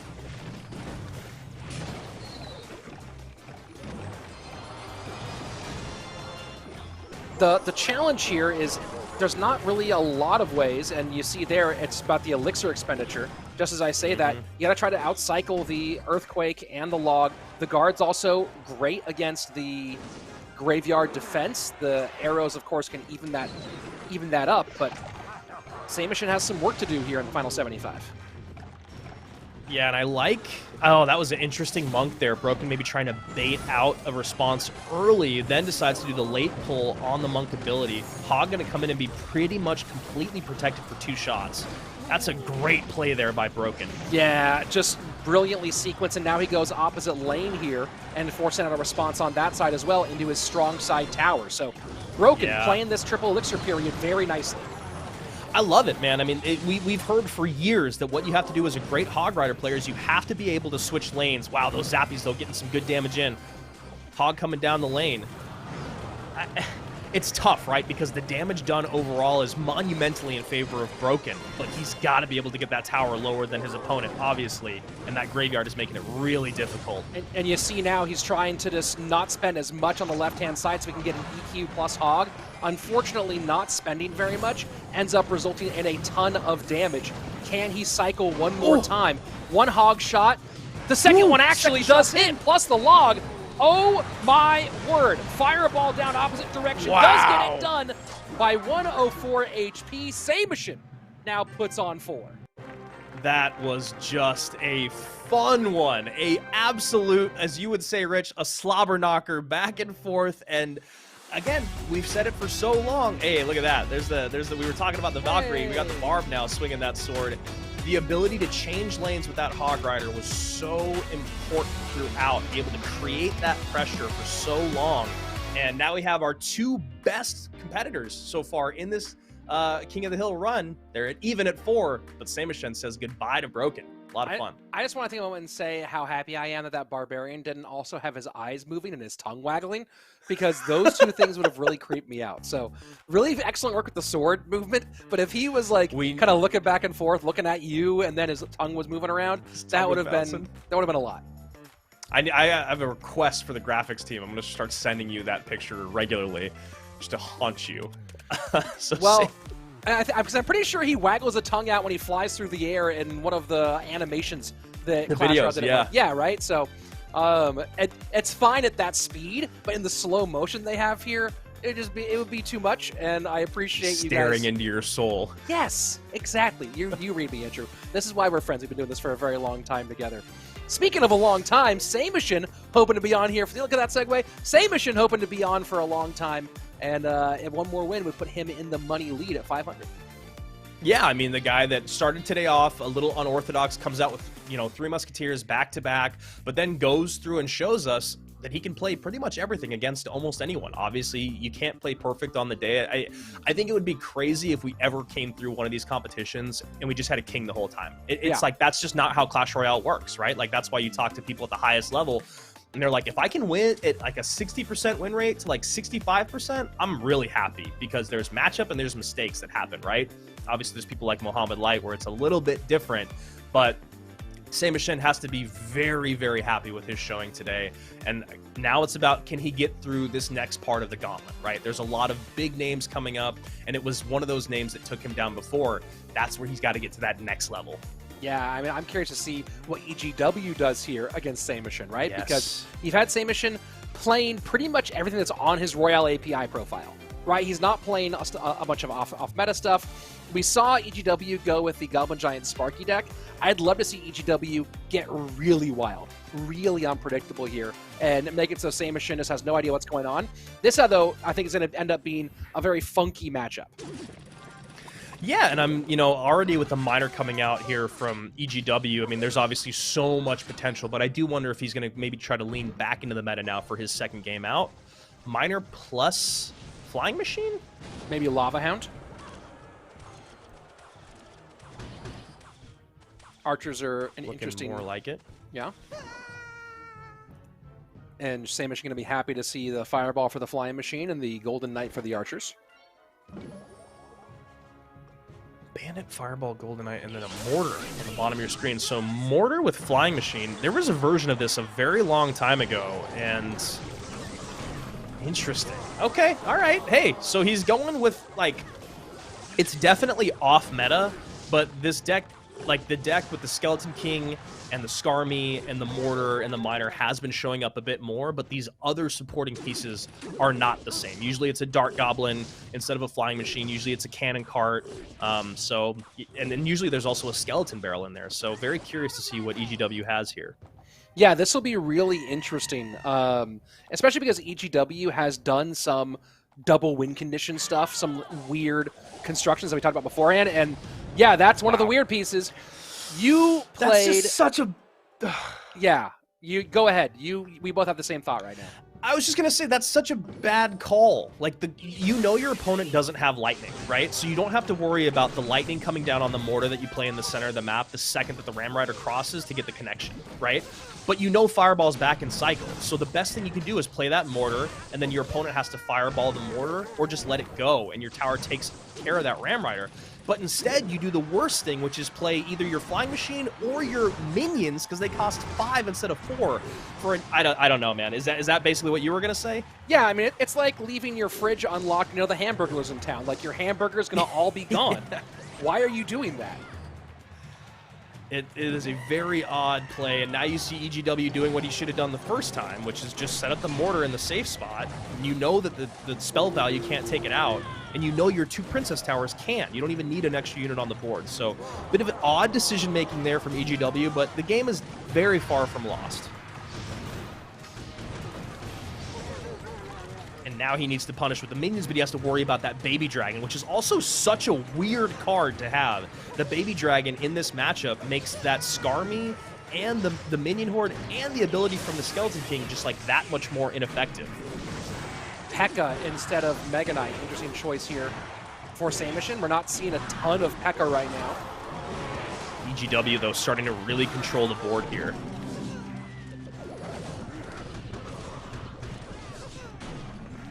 And Golden Knight doesn't quite do Golden Knight things, but a little bit of work there on the back end. Mortar opposite lane now.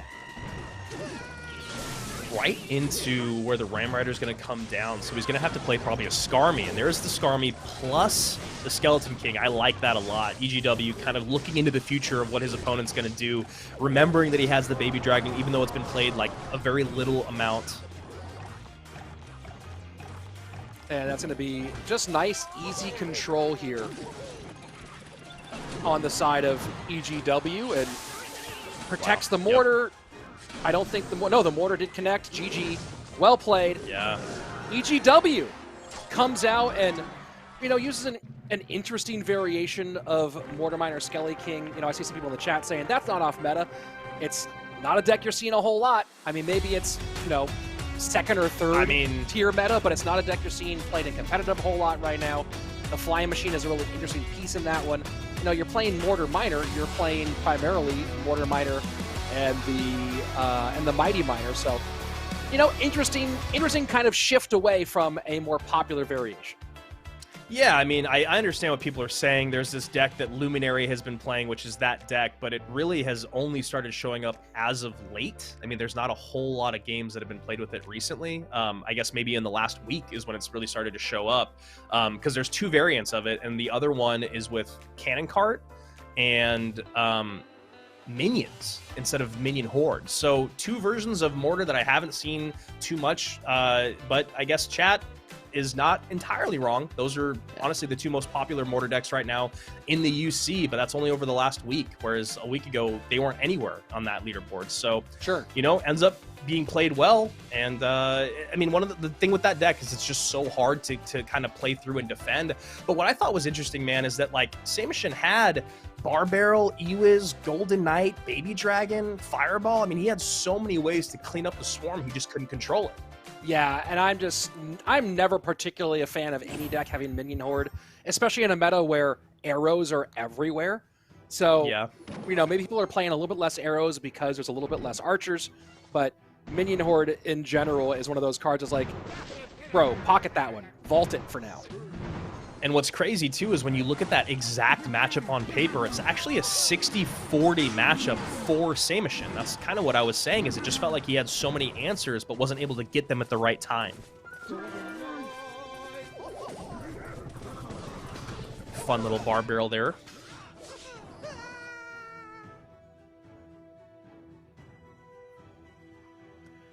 Yeah, it's funny because, you know, we talk so much about how arrows is just really dominating the meta because of goblins and archers everywhere, and then all of a sudden, what do you start to see more of? Flying Machine and Magic Archer.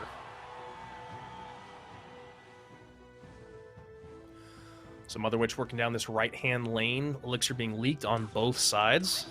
Yeah, it's certainly Mother Witch taking does their get time one here. shot. So Faust going with the most popular, or one of the most popular competitive decks and variations, EGW. A little interesting take on Electro Giant right now. Yeah, definitely a bit of an interesting take, but Faust definitely in a good spot to defend with obviously the Brawler single target DPS. You're able to play the Flying Machine in the opposite lane.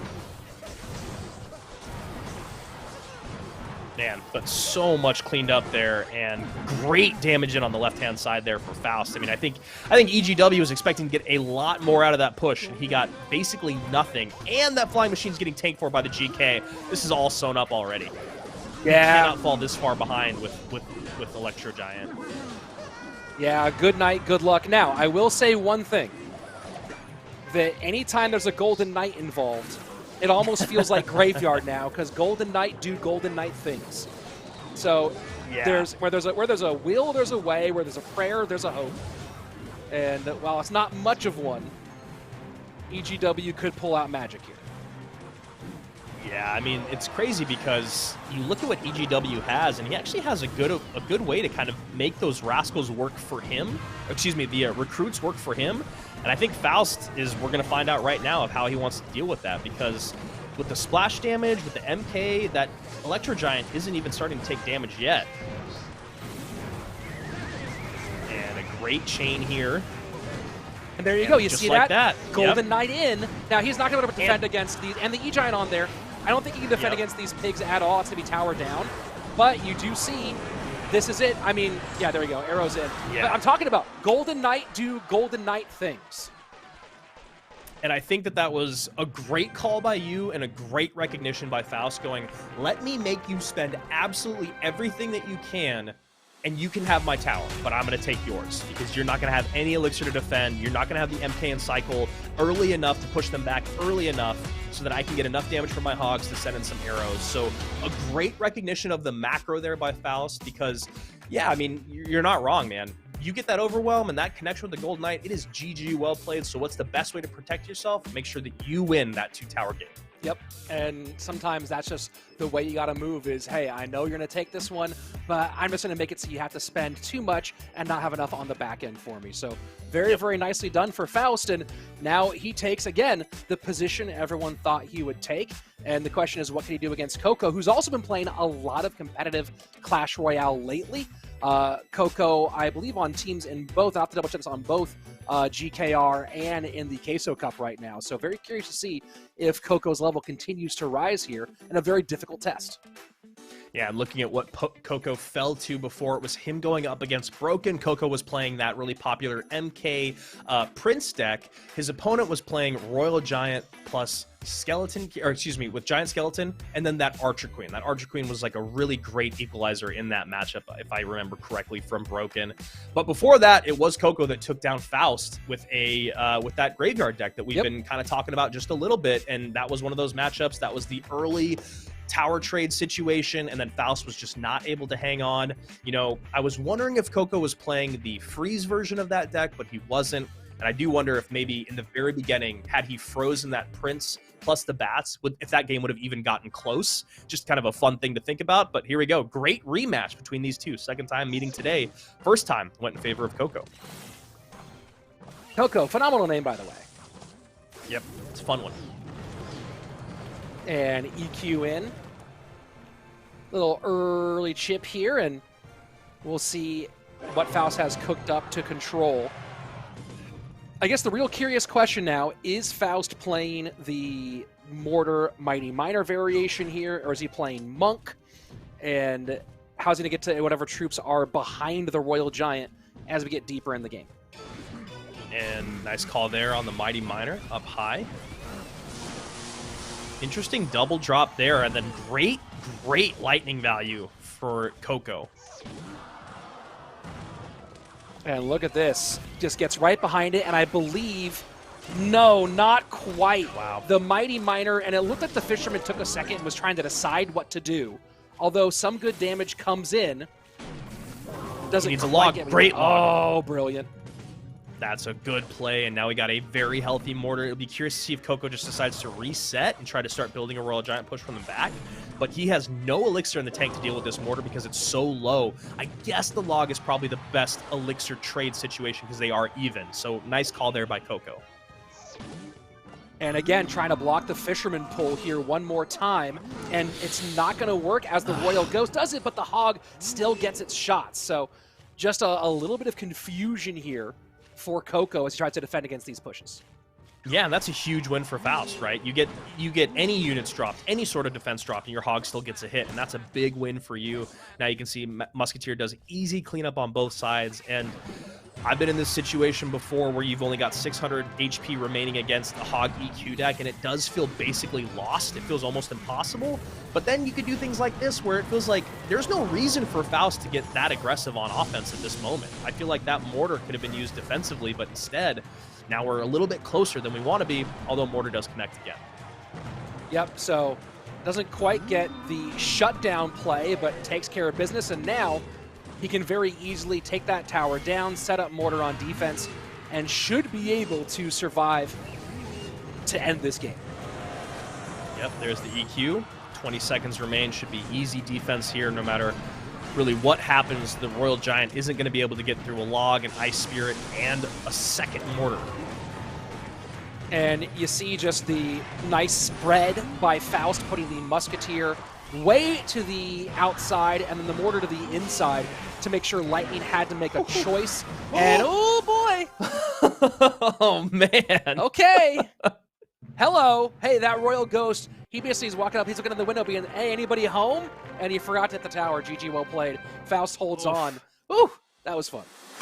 Yeah, that would have been an interesting two-tower situation there. Faust playing it a little bit close to the chest, but it is able to even out his set against Coco. They are now each 1-1 against each other. But for Faust, He is our king of the hills so far with, I believe, 5 wins now. He's on a 2-win streak, but I believe that adds to his, I think, 3 from earlier to give him $500 on the day, plus the 75 for qualifying. He's at 4, excuse me. So he's tied at 4 with the other guys. So not bad. $400 on the day. Yeah, not bad at all. A good haul for a little bit of Clash Royale. And of course, we still have a whole lot more. We only match 15 of our 24 matches so far today, but we are getting close to being done with this round of matches and getting into the final. And while everyone has earned $75 just by qualifying, you know, everyone wants to take advantage of that last shot to at least put another $100 in their pocket. Yeah, and technically, with as many matches as we have left, we could see someone, if they play well enough, break $1,000, but that's going to ask a lot of them. And something we talked about earlier today, and it's a great moment before we do get into our last match before our next break, is RoyaleMSTRS. If you're not following them on Twitter, why not? Yes, join sir. their Discord. They are doing so many great events this year. King of the Hill is just one of the many. So, yeah, don't worry. I'm not going to say anything, but I just will say join their Discord. Make sure you guys are there. Make sure you're following along with everything. They are incredibly communicative about when to sign up, how signups work, when qualifiers are, how much time you have, all that stuff.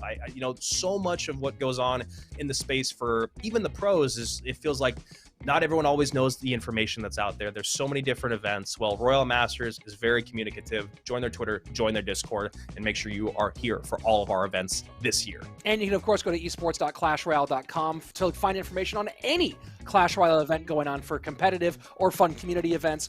All that information, again, esports.clashroyale.com, as we jump in to our 15th match of the day as Faust takes on Mario Pro. And this, I believe, is Mario's last life, Rich. He started our day off. He's gone 0-2, and I think we're all the way back around again to Mario for the 3rd time. And this is a big one, right? This is when you really do start to feel the pressure on the day. And I don't know, man. Is a 12 elixir push to start the smartest thing to do? Well, you know, let's see if he hits it. Sometimes, you know, I mean, look, you go to Vegas and you take out $100, you put it on black, and if it hits, you're a genius. Yep. And if it doesn't, then well, you're you know a guy what? who lost $100. Yeah. I was going to say then maybe you're Mario Pro in this situation, but he had actually ended up doing a great job there. He's only down by just a couple little ticks of spell damage and basically even an elixir. So while it was a very aggressive, like 14 elixir offensive push to start, totally fine. And Goblins right at the bridge. There's just a little pressure play. We'll take the wall breaker shot on the left-hand side as he drills in to the right. Interesting drill responses, right? Prince, not a great response there. You wonder if Mario Pro has something better in the future or if it's just going to be like Mega Knights and then Archers and he's always going to take damage. And that's going to be a lot more damage with that Mighty Miner ability than I think Mario Pro anticipated, as it just stepped a little bit out of the range of the Inferno Dragon. Yeah, one of the more frustrating interactions in the game is that Inferno Dragon. Nice drill to the back to let the Musketeer connect on the front end and a late Bandit. Really nice play there by Faust. And just a nice dash on the tower. Faust opting to eat that one and just set up for the next one. And this is the big question, right? We talk about, I don't think, and that's what this deck is really annoying about, right? You saw the wall breakers snake on through. Faust making choices of when to eat damage to try to create counter pushes. You've seen him do a good job with that sometimes today. The question is, with this deck, unless you get a tower down in before we hit triple elixir, is that too dangerous of a move?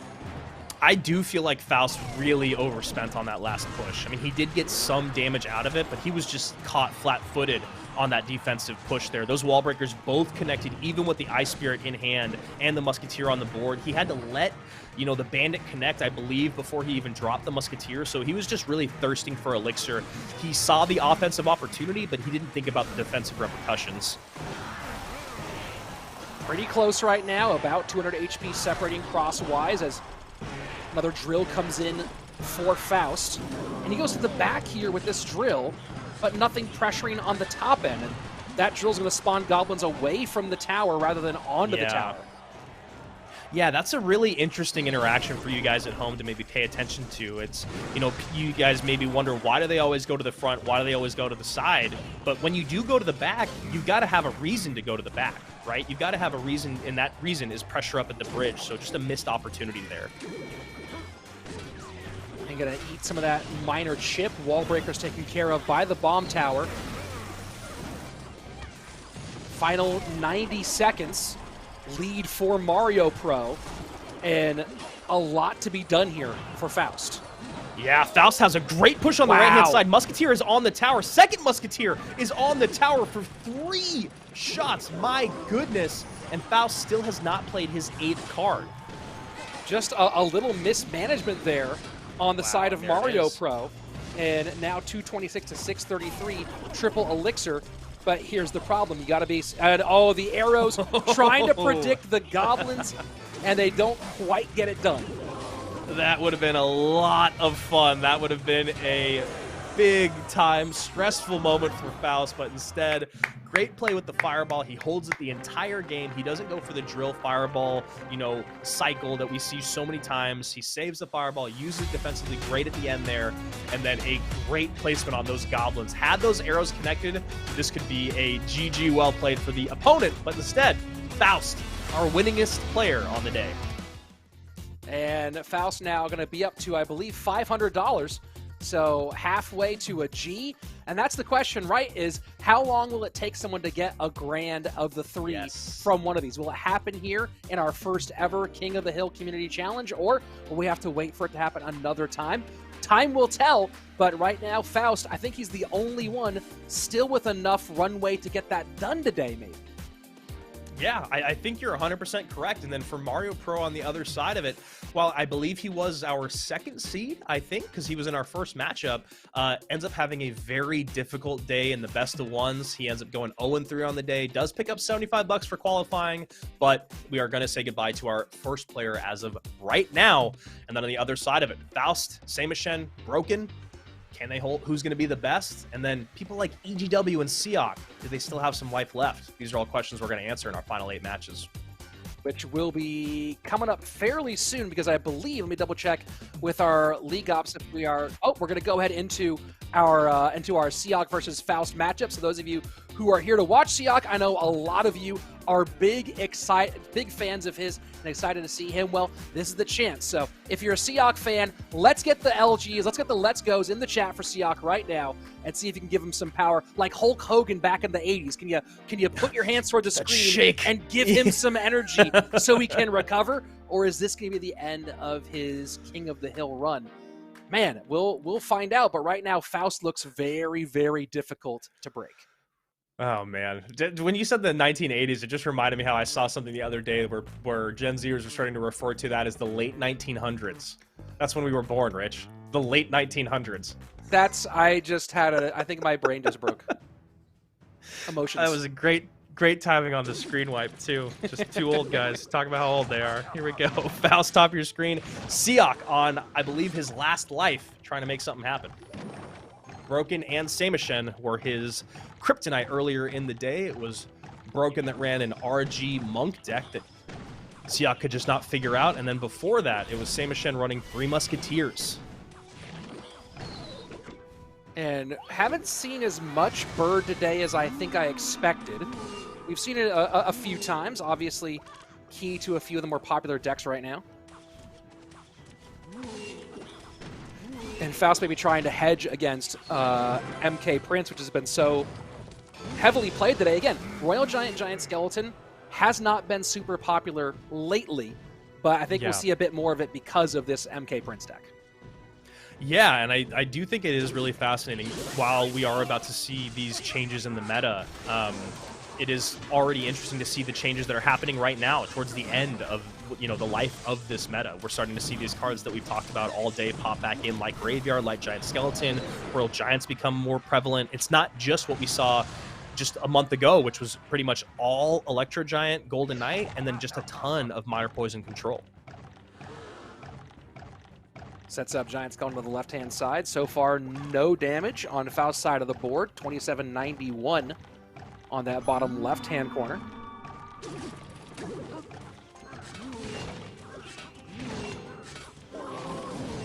And log to clear. Royal Ghost does not get a shot here. Very, very close, but Little chip from the log, still nice enough for Faust as we go into double elixir.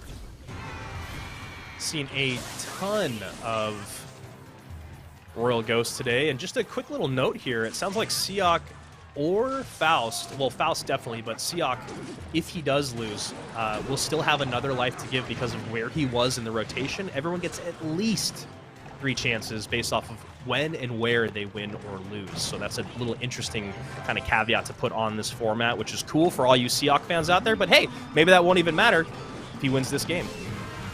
And that's a nice E-Wiz here for Faust. This Mighty Miner will not do as much as Seahawk wanted. Miner trying to work against the RG. And the log to knock back, but still damage in, gets a couple of shots, 22-18. And Faust continues to add to his lead as we are about to go into sudden death overtime. Well, we keep seeing Seahawk kind of defend the Royal Giant by overloading with the Mighty Miner plus other units, but unfortunately for him, he just hasn't been able to get the timing right and the targeting right. That E-Wiz has somehow, even on the, not the one that we just saw, but the one prior to that, was able to thread the needle and get right on top of that Mighty Miner. And now this is really big trouble. Oh, boy. He misses the surround on the Royal Ghost. That's a big oops, a big oh boy, and look at that Miner trying to make the play on the Fisherman. Wow. For the Mighty, doesn't quite do it, and this E-Wiz, I don't think Faust, he'll do anything, he'll just let that one die on the vine as he sets up for the final 90. And you know what? That was a great send by Seahawk. It's just, what are you going to do when your opponent has log plus E-Wiz and you're trying to get through with these wall breakers every single time? It's just really, really difficult. There's the log. Wall breakers will connect no problem because the towers are so healthy. And gonna have to just eat this ghost on the left and set up for his next one. So Seahawk having to make a little bit of have to make some choices now. And just going for the full overwhelm on the left-hand side. Ghost is not gonna be enough here. One does connect. As this giant skeleton is gonna be controlled by the bomb tower. Gonna need a little bit of assistance. Lightning comes in. And Seahawk should be able to win this one from this position. It's a little bit tight on that bottom right-hand tower, but in triple, it should just be miner poison, miner poison, miner poison like crazy here. So we'll see the miner come in, the E-Wiz for the catch, and that's the X factor right now. And there's the poison. There you go. Yeah. Yeah, the E-Wiz for the catch is helpful, which is maybe why we saw the late poison come down, because maybe he was thinking his opponent might drop it a little later, but instead, no. And miner chip it away. Royal Giant does get one shot, and Giant Skeleton makes it to the tower, Rich. Wow, GG. Well, Seahawk, and this is really what it came down to, is he put himself in too much of a hole too early. And in triple elixir, I mean, this deck should be able to really hold on nicely. Put himself just in a little bit too much of a hole. You saw the way he was battling back. He was having to spend so much to get back in pace on offense that he wasn't able to have enough elixir on defense to hold at the same time. So Faust very, very nicely played. And now adds just a little bit more to his numbers. That run for 1K still alive right now. Yeah, and what's fascinating about this matchup is, you know, it felt like Seahawk was working so hard to get so little out of it. But then you look online, you look on Royale, and it's like, this is pretty much a 50-50 matchup. Although the way that Faust played it, it did not feel that way at all. It felt like when Seahawk would make great moves to make something happen, Faust always had a very simple response. And I don't know if that's just because of how he played it, but it's just a bit surprising there when you see the matchup that even on paper. I don't really feel like Seahawk played that badly. I just felt like there was no way to get through over and over. Well, I guess maybe the beginning with the Mighty Miner was some of the biggest issues. Yeah, the Mighty Miner high and right into the E-Wiz territory. And it's an interesting variation of Royal Giant right now, because you don't see it. It's like Royal Giant E-Wiz, kind of old school a little bit. But he's playing the Mighty Miner up really high without having the archers low, protected by the Mighty Miner to DPS the Royal Giant down fast enough. And so you saw just some Royal Giants escape because the DPS he was trying to put on couldn't do it in time. RG gets on tower, bang, bang, bang, bang. That's a very large cannon he's holding. I don't know if you're aware. That's a cannon. It just seems so wild in him. So there you go. Lots of damage. Nice win for Faust. And then we saw those miners coming out late to DPS down on RG. Never the situation you want to be in. Speaking of Faust, let's take a look here at our leaderboard. He is the man at the top. 6 wins, 675 in his pocket. And of course, couple people nipping at his toes a little bit. Samishan and Broken at 400 apiece on the day with 475 total. And then you can see there the rest of our competitors have not had a lot of success. Coco and EGW each getting 1 win. And we are into our final matches of the day. 7 more matches to come your way. But first, we have to take just a little bit of a break here at the Royale Masters King of the Hill version. We'll see you in just a minute.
Because I'm wirelessly connected, but I didn't really... Was something wrong with the chat or something? Oh, just some trolls in the chat. I didn't know if we were...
Everything has to come to a conclusion, and we're not quite there yet, but we are in that final stretch, the last bit, to see if Faust can continue to be the king of the hill, make the run to $1,000, or if he will get taken out by one of these players and will spread the wealth around a little bit more. Andrew, Faust has been on it.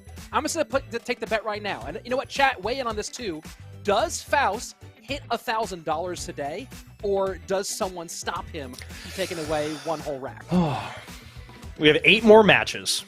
He's got to win 5 of them, right? But if he just loses...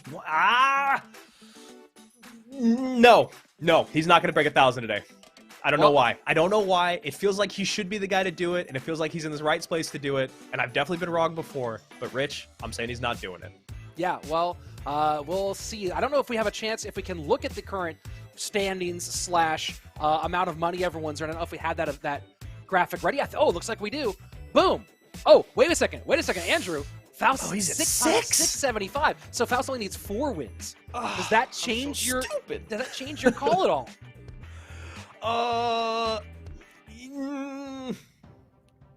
No. Nope. I'm still saying he's not going to make it somehow. I think one of these guys is going to upset him and then maybe end up like tying, or maybe he still wins the day, but he's at like 9. I'm saying no on the 1,000. Faust, I'm sorry. I believe in you, but that's where I'm going. Well, how about this? If Faust does hit the $1,000, out of a show of respect, I will take off my disrespectful indoor sunglasses and give him the proper due he should earn for $1,000. I mean, that's pretty big time from Rich Slayton there. The gooders coming off is not something we see too often. My wife hasn't seen my eyes in 8 years. So Faust going with a bit of the same. We've seen a good amount today. Magic Archer does get 2 nice shots in there, and will demand a response here from Betfist. And a lot of Magic Archer value here for Faust. Yeah. Does get a barb barrel swing as well. Faust is just not making it easy for his opponents at all. I mean, obvious, that's like one of the most obvious things you can ever say, but it just really, when you watch what we just saw in the previous matchup, and even just the way that he's playing all of his micro, he is just really on top of his game. Well, you'd expect so from a guy who just came off of a top 8 finish in our CRL monthly. I'm not entirely sure what that log was looking for from Betfist. It looked like a pre-log that would catch something like goblins, but maybe it was the bar barrel, but I'm not sure. It doesn't make a whole lot of sense to me. And let's see what Faust does here. Just picks up with the Golden Knight. The Archer's Goblins version of this, it feels like it's going to be very difficult for Betfist to create the offense that he wants, and more importantly, to sequence his defense in a way that does not create lots of Golden Knight connections. Yeah, this does get pretty tough as you start moving through. That's a really good point that you make, just because the way that you drop units, I mean, there just always is a path with the NATO. When you have goblins, archers, and a tank on the board, there just always seems to be a way. So Betfist is really going to have to figure out his way around that. And in terms of damage, like, I think it's good to get wall breakers out so that you're baiting out bar barrels, just so maybe your goblins have a little bit more effectiveness up high at the bridge, but I don't know. I think he's got to just kind of hold on and minor chip his way out of this game. It's going to take a lot of patience and a lot of great defense. Really good poison there for Betfist to hold everything in the middle, but Golden Knight plus Ewiz plus Ghost. And I think that Faust is going to ignore, no, it doesn't actually have to worry about it. Wall breakers open up the Goblin Drill. The NATO pulls it all together. Golden Knight does Golden Knight things. 17:05 on the right-hand side. Faust way in the lead. It's so interesting because I feel like at the last monthly final for CRL, we watched throughout the day, and I think it was AC that I asked about the Golden Knight connections, and we both kind of felt like the Golden Knight connections didn't feel too crazy on that specific day. Today, it just feels like it's impossible to not get a connection. Like, it feels like you have to go out of your way to not get a Golden Knight NATO connection, and this is, again, why you see those work-in-progress balance changes, and a lot of people really excited about the Golden Knight changes. Ghost to hold on high. Goblin's not going to be an issue, but as you said, focusing more on minor chip than on the wall breakers right now. Betfist now pulling into the lead in a good spot, but triple elixir, let's see how it goes.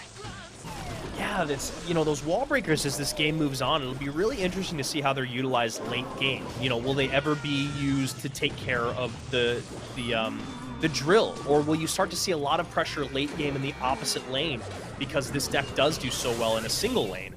It's just, you know, like right there you see the Ewiz plus the Royal Ghost. Now you have a strong counter push while the cannon cart works down the opposite. Very curious here to see how Betfist is going to turn this game around. 2 cannon carts down. Bar barrel gets to the archers in the back. This Golden Knight, I think it will survive long enough to put something together here. Let's see if the NATO does pull a dash in. And the dash, no. Nice high protection from Betfist. The Ghost does get on the left-hand tower, though. Wow, and those wall breakers come down and they go right into the cannon cart that fell off of its wheels. I think trying to distract the Magic Archer, but the problem there is just a lot of elixir was spent by Betfist that did not do what he needed. And now this Golden Knight will connect. Those archers are too close. Oh boy, Golden goodness. Knight does Golden Knight things. Wall breakers don't distract well enough. And a big part of that, Andrew, was the damage from the Royal Ghost on the left that forced attention and elixir into the non-ideal lane for Betfist. Faust, wait a second, now he's at 7? I know, he's at 7. Oh boy. Oh boy. I'm already regretting my decision. I'm already regretting it. And man, that was, you know, I've been playing that deck a little bit that Faust and a lot of these guys have played today. And it's crazy because they make it look effortlessly dominant, even against a great player like Betfist. But I mean, truly, the moves that they're pulling off and all that, the sequencing, it is a lot harder than they're making it look. But man, when you watch them play that, like we just saw with Faust, I mean, the amount of pressure from the drill, the connections from the Golden Knight, and then you add in the fact that that Magic Archer is almost, it's almost too far down in the things that you have to be worried about, that it still has that shot straight through to the tower. Just beautiful plays there from Faust. It's hard to knock anything that he did in that game. No, he played it phenomenally. He had a good idea of when to take damage, when not to take damage, and when to really work hard on that right-hand lane. The Golden Knight connections. I mean, look, Golden Knight is a cheat code almost in this game at the moment, but we've seen people make mistakes with it so much. And one thing about Faust is he's playing a lot of really mistake-free Clash Royale, right? And that's been what he's been doing it for the last couple of weeks, doing it very well now here as well. I said well way too many times. I'm going to stop saying that now. Well, here we go. Faust top of the screen, broken at the bottom. Faust now up to 725, Rich. 775, excuse me. And I might be eating my words here. Golden Knight Miner, broken. And a very pretty bird. And another one. Yeah, I think your point that you made earlier on the day of like just not seeing a lot of the bird was a bit of a surprise, and sounds like they got our message. So E-Giant Golden Knight versus Miner Golden Knight Control. Good Skellies up high. Realistically, this should be Broken's matchup. Especially with that King Tower activated. Yeah, there you go. You Faust see the good already game called. Yep. Yeah, I mean, it's one of those things where this cycle, when you're an E-Giant player, the cycle from this deck with the ability to have a 3-card cycle, and then the cards that are in between that cycle being Miner, Ice Spirit, and Skellies, like, it's just so hard to keep up with the Miner chip.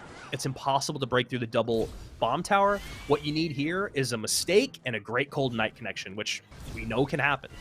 Well, I mean, the big other factor here is to make this even more difficult for Faust, who, again, he knows, Broken knows, even we know it's probably not going to happen. But the fact that Broken's playing skeletons here instead of playing goblins makes it a lot harder to NATO Golden Knight. And so that's just one more piece moving towards Broken in this matchup. And you know what? There's a very, very small mistake from Broken. Doesn't get anything out of it, Faust, but just like the Ice Spirit didn't kill the Phoenix. I don't know if that was... You could have at least sent the Ice Spirit in the opposite lane, but yeah, that's literally nitpicking to try to give Faust some hope in this matchup. And Bird plus Bomb Tower, more than for the task. You add in the King Tower activation. That'll take care of business. And Archer does connect on that right-hand side, so only separated by a few hundred HP, but those miners are going to be trouble, and now we see Faust switching lanes. We'll see if Broken responds in kind. And Miner turns the wrong way there onto the E-Giant. Doesn't really matter, Did end up though. getting one shot, yeah.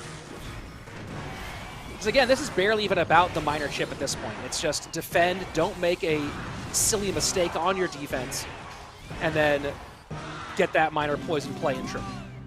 Yep, exactly.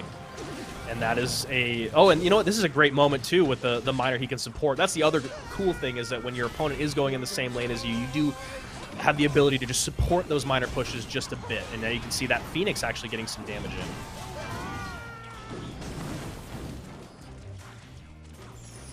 And at this point, Broken just needs to not make mistakes. Yeah. He's going to continue to extend this lead a little bit. The nice thing for Go Broken, ahead. I was just going to say, the nice thing for Broken is that you see, Rich, there's not a lot of great units to chain together, right? The NATO will kill the skeletons, the Ice Spirit will jump on something. Otherwise, it's just the Golden Knight and the Bomb Tower that you have to worry about, so it leaves a lot less room for error.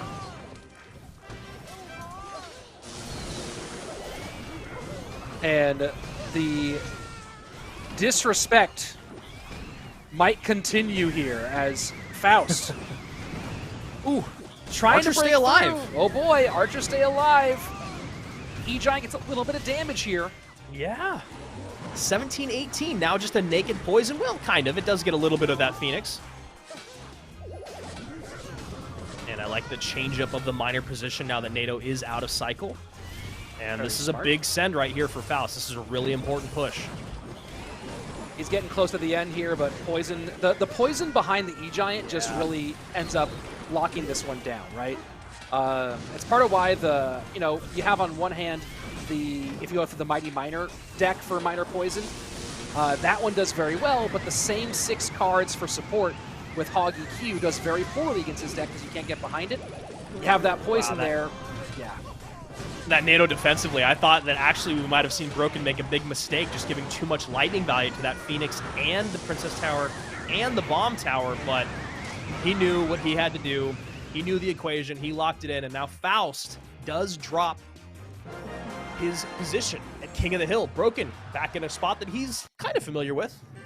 Yeah, back on top, adding a little more money to his pocket. And if you look on the right-hand side here, that list of names, we've now gone far enough through the rotation where once you're out, you are out. So Faust, no more chances to make that 1K. Broken, he has enough names on that list to get to $1,000, as you can see, but the question is, can he do it? Because it's going to be a very tall order. Yeah, he's got to kind of win out, which is going to be really, really tough. Let's actually, if production doesn't mind, can we take another look at the leaderboard? Oh yeah, if it's a pain in the butt, we don't have to, but it's kind of fun to check in here because we usually do have a little bit of downtime between games, and now it does look like Faust is done for the day, which I think is correct because of where we're at with how many matches, like Rich said. Here we go. Awesome. Thank you so much, guys. So Faust at 775. Broken, you're right, Rich. He technically could still do it. Samishan had a very strong start to the day, and then things quieted down pretty quickly for him at 4 wins. And then Coco and EGW, the only other 2 players able to pick up a win on the day, whereas Seahawk and Betfist came up with 2 goose eggs. So did Mario Pro, but I think Seahawk and Betfist picking up 0 wins was maybe the biggest surprise on the day. Rich, do you think I'm correct there, or is there anything else that's kind of stood out to you more? I think we both thought Faust would do very well, and he has, but Betfist and Seahawk being that low. Any thoughts? Yeah, I mean, Betfist in particular, is one of those guys who I think would have picked up a couple of wins and still could pick up a couple of wins. You know, I've primarily, Betfist is known for his YouTube channel with doing a whole bunch of expo. I primarily know him playing in dual mode, right, which gives you those multiple chances, gives you a lot more analysis opportunity. So that's I don't get to watch Betfist play a lot of one-off games, and maybe dual mode really plays to his strengths.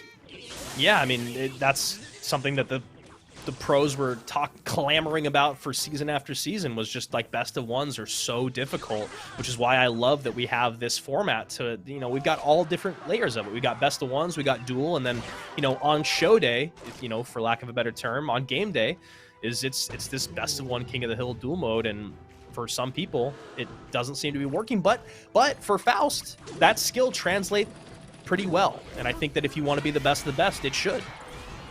And these wall breakers force out the fireball, which is going to give a nice elixir advantage here, although keep in mind, maybe the most important detail here, one of the most important details, Monk versus Archer Queen. And I'm sorry, we're going to be hearing, but I'm the queen a whole lot in this matchup. Yeah, that Monk Archer Queen little interaction there, it's a fun one. If you do that late ability on the AQ, after she gets a couple shots in on the Monk when his ability is popped and you use her ability late, she can stay alive long enough to create some damage or at least more of a presence. But in general, it is not what you want to see when you're playing AQ. And MK Prince getting deep in there. And will this Prince escape for some damage? The body block creates a problem. Ewiz shuts things down. And unbroken at the moment. Yeah, that actually worked out very well for him. The fact that his unit was able to stay along just enough to soak up the charge from that Prince, then he could drop the Ewas down without getting, you know, popped like a balloon with that Prince charge. And good, clean defense. Cannot sneak through with the wall breaker. And Samishan is going to take a little bit here. Bandit does let one Goblin through, and a nice King Tower activation there for Broken. Very well played. Yeah, Broken gets the King Tower, but he says the oops on the misplayed log, maybe just like a millisecond early. Maybe he was just celebrating. He was too focused on how dope that King Tower activation was. He forgot to defend. Yeah, great King Tower activation there with the Miner and the Fisherman. Not an easy one to pull off, but boy, is it pretty, and it will be very, very helpful in this matchup as we move on through. That King Tower being able to help DPS down the Mega Knight and the Prince is going to be a very crucial part for Broken to try to win this. Arrows trying to clear things out. Samishan going to get DPS down, but the Bandit again, Broken just making a couple mistakes here on these Bandits. Yeah, and it's shocking too because Broken has 2 Phoenixes on the board and RG in front, and now we're finally starting to see this come together. I was gonna say that he has to be able to get something out of these 2 Phoenixes. Man, and he just, I don't know. I feel like he could have played that a little bit better, maybe just taken the tower, but still, 1462, not bad. Yeah, activated the Monk ability a half step early and didn't get the reflection onto the tower. Samishan is getting some nice opportunities here as these Bandits sneak through, but will they be enough as we go a little bit deeper in here? 90 seconds remaining, and defensive wall breakers, that usually means that you're in a tight spot. Yeah, yep, that's a great way to put it. RG comes in, fireball on top of bats, not what you want to see, but maybe the correct play here for Broken. Just because of that, he gets 3 shots from the Royal Giant. And I don't think he's going to need to Monk here. Doesn't need to Monk. No, the knockback ability there, yeah, absolutely brilliant. So with triple elixir about to flow, the lead miles ahead for Broken. And that should pull the Queen. Yeah, nice pull there on the Queen.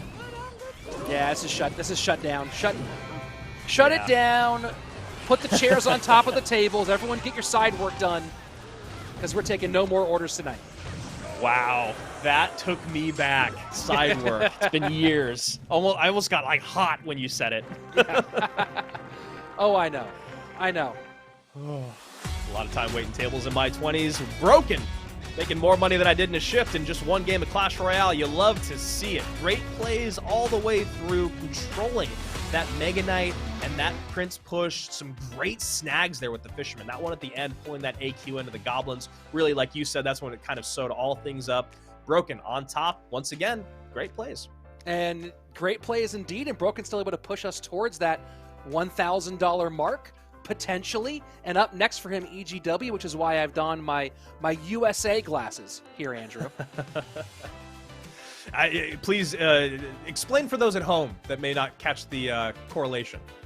Oh, well, EGW, he's British, so I just wanted to remind him of what it's like to lose. I went to the Boston Tea Party whatever it is when I was in Boston, like their like tour guide ship, and it was a good time. It was a good time. I don't think EGW would have enjoyed that trip either. Well, I mean, the waste of all the tea is really, I think, more insulting than anything else there. $1.5 million worth of tea. What is that today's currency? Oh, in modern today's currency. Oh, in modern currency. I was just saying, back then it was like 10,000 silver shillings or something like that. I mean, $1.5 million worth of tea. Honestly, that doesn't seem like that much tea. You know what I mean? Like, I know it's a big amount, but like, I really thought you were gonna say it was like $1.5 million worth of tea in that time. Yeah, that they had thrown like $70 million worth of tea in today's money into the water, and now I'm just like, it wasn't even that much tea. What's the problem? This is like a straight up Austin Powers moment where it was like, wait, you started a world or a revolutionary war over $1.5 million? All right, whatever. Let's get back into Clash Royale. We're not historians for a reason. Speak for yourself. Actually, that's actually pretty true, I feel like. Here we go. EGW. Trying to get one back. Make something happen. Yep. Yeah.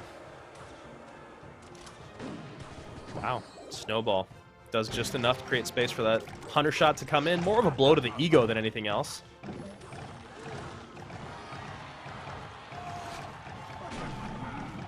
And mortar controlled, at least for the moment. Doesn't get the timing there that he would have dreamed for, which would be to pull that Skeleton King. Now the mortar is on top of the tower. So a couple small misplays there from Broken early on. And a solid lock there, too. That's going to be that's a lot of damage. Although, has to do a little bit to control here. Giant Skeleton won't be a problem. But this Skeleton King, nope, cleaned up by the arrows. Wow. Yep, arrows doing great work there. Zappy should get a couple shots in, though. A couple skeletons there defending, so nice little interaction there, and the Larry's running around. Gets only about a 200 HP separation here. Back to the mortar one more time. The archers get cleaned off, so Hunter will be more than up to the task to take care of business now.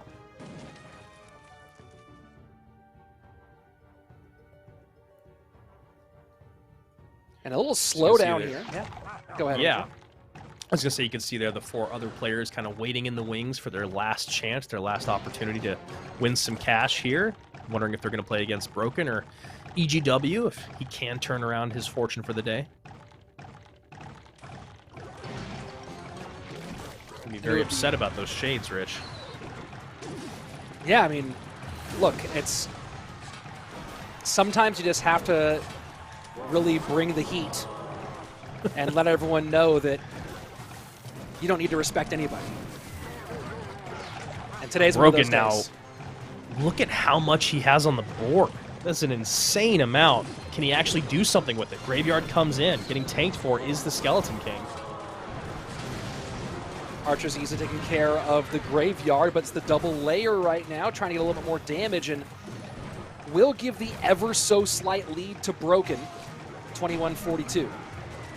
There was so much on the board there, and EGW did a very good job defending. I mean, he's only down by 100 HP at this moment, and it does feel like he's in control. Here we go, sudden death overtime, Broken. The last opportunity, I believe, for someone to get $1,000 on the day. Can he hold on here as the dual lane pressure comes in? Skarmy to the right.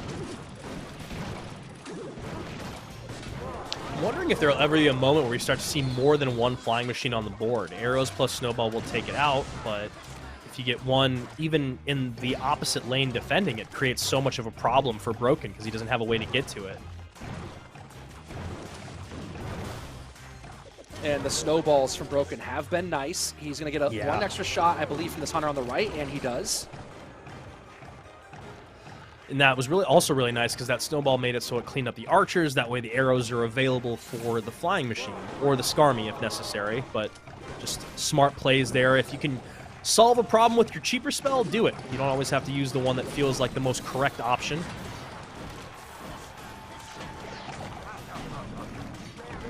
Triple Elixir a little bit more on the board right now for Broken. The Fisherman really not able to do much here, though, with all the skeletons on the board. Graveyard in on the left-hand side.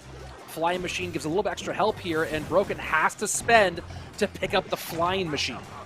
Yeah, I think, honestly, that last little send by Broken with the Graveyard plus the arrows was just maybe a little bit too much, and now I feel like EGW might be able to come back in it, although playing that minion horde for those arrows, that -2 trade there does kind of even things up immediately for Broken. That's a tough one. Yeah, Flying Machine just continues to be abused. Mortar down, Giant Skeleton is going to be there, but again, now this is a naked graveyard, and the arrows have to come in to play defense rather than offense. One skeleton does get a little bit of skeleton damage, but that mortar plus minor shots, that's the nail in the coffin. EGW putting it on and takes over the top of our hill. Had a tough run here today, but was able to finally put stuff together here at almost the end of our run, which honestly, Rich, still a lot of cash to be won in those next few matchups. Could get himself up to a great spot, but EGW, slow start, maybe strong finish, as he is now our current King of the Hill. Every time I hear it, I feel like chanting EGW, but like the ECW chant, right? Like EGW, EGW, EGW. And I hope he keeps it up. I really do, because He he's so fun to watch. If he makes it to Worlds, we'll have to do one of those for in person. I mean, we'll have to get the whole crowd going. I want more of that wrestling aspect at Worlds Finals, and we started to work it a little bit this last year. I want more of it this year. Yeah, like a good face-off. Like have them come before they go to their towers. Have them come and just make them stand in the middle between the towers and stare each other in the eyes for like a. You can be the Dana White, so you have to like hold them back from each other. Oh yeah. Even though you'll probably just push them over on accident. Yeah, I mean, who's most Sweep might. I feel like a Sweep faced off. You know, he's the guy who you get in his face, he just kind of laughs it off. But man, yeah, I'd love to get in there. Sweep and would really randomly do capoeira. That would be his like fight style. That for some reason he just would. It's very similar to how he plays Clash Royale. Yeah, just he pulls out. He's like, I'm doing some Wing Chun now, so let's get it done. EG Dubs coming in hard. EG Dubs, right? So we'll see if he can throw in a couple more dubs here on the back end, as we have just a few more matches remaining. And of course, I see a lot of you in the chat talking about how you want to be involved in this one. So guess what? You can follow.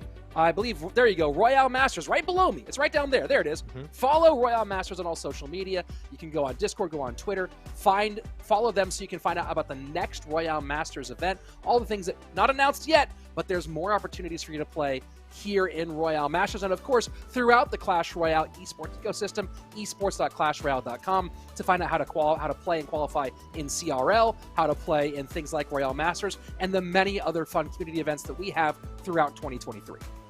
And if you're not one of those top 1% players, which is basically probably like not even everyone that was at World Finals last year, I would say maybe not even everyone that was there, you should be in every one of these community events. You should be practicing, you should be grinding, you should be stacking and adding that cash so that you can get a good coach, you can get a good analyst for World Finals, so that you can walk away with that $250,000+, right? That's what it's all about. And not everyone is Mohammed Light, not everyone is Morton, where you are just exceptional or you have such a large streaming platform and presence that you have to play every day, everyone's expecting it. These type of community events is the only and best way for you to feel the pressure, get the cash, and play against the correct level of competition. That's why I love the community events. I love so much that we brought them into the scene. I was going to say also, and have an opportunity to actually win some, because this event does spread the wealth around a bit very nicely. And every once in a while, when these community events, Mohammed Light is sleeping.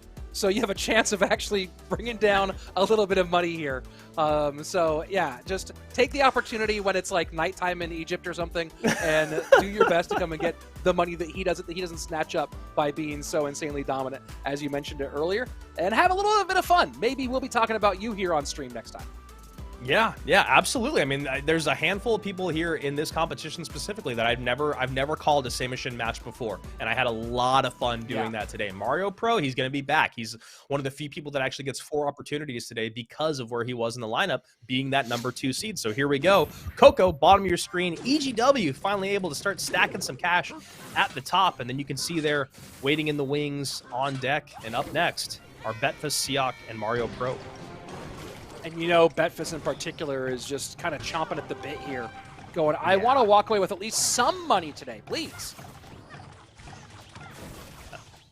Yeah, Betfist definitely having a surprising kind of result today, but, you know, best of ones. Very tough. And speaking of ways to compete in Clash Royale Esports in the chat here on YouTube. You can go ahead and follow them on YouTube to watch all the official CRL action. And of course, as I said before, esports.clashroyale.com. for information on how to participate and watch in all forms of Clash Royale competitive and community events.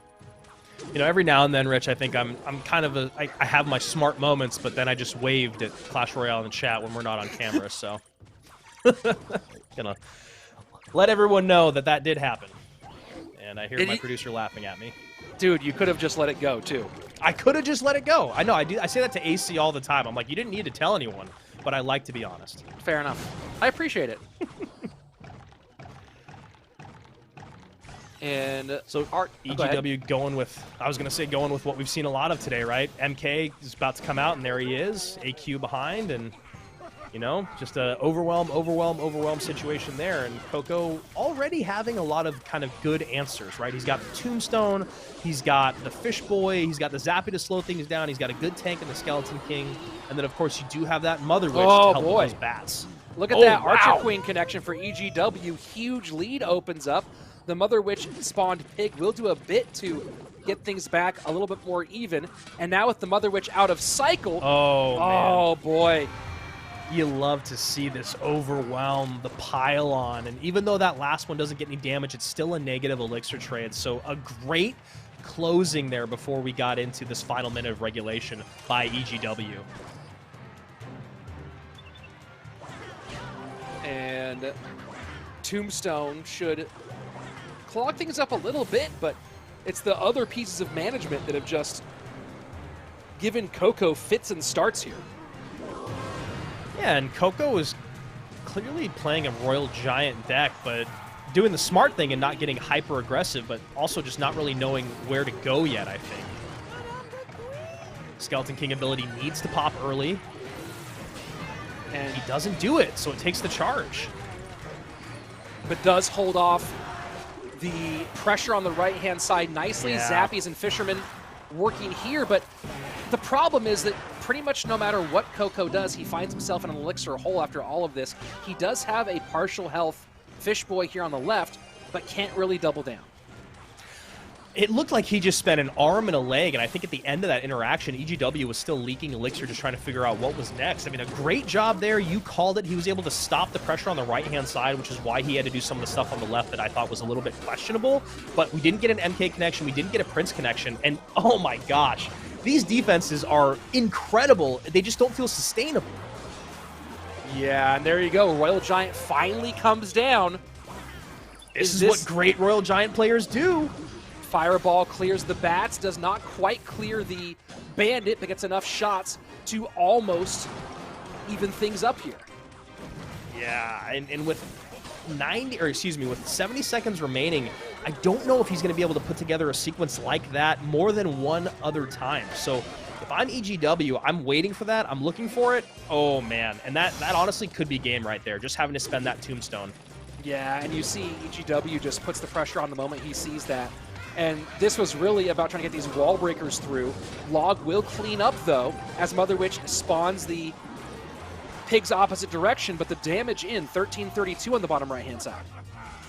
Yeah, man, that HP on the Prince is just, it's been so much trouble for Coco this whole time.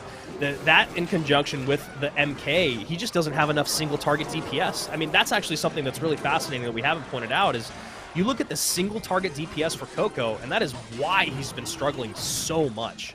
Royal Giant gets one, Royal Giant gets two, but the Miner working on the bottom right-hand side, putting us in a whole lot of trouble. Miner wall breakers in as the Skeleton King up high trying to do its thing.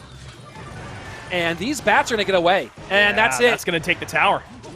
Very, very well played. You know, I'll say this about EGW today, is that I think EGW, when you're playing in this best-of-one format, when he's playing teams, he takes a lot of crazy risks because he knows it's back out there, again, multiple games to decide a set, multiple sets to decide a match.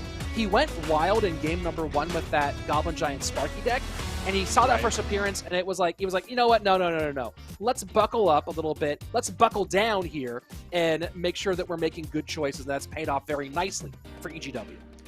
Yeah, because since then we've seen that kind of interesting. Oh no, excuse me. That was some games he played in between. We saw that interesting, mortar deck with the minion horde and the miner, which is with the flying machine that is apparently very meta right now. And you and I were just caught sleeping on that one. And then the other deck that we just saw that has been kind of the deck of the day. It feels like not exactly this iteration, but literally just the miner, the Prince, the MK, and the wall breakers. Substitute out either the archers, the AQ, the musketeer, what have you.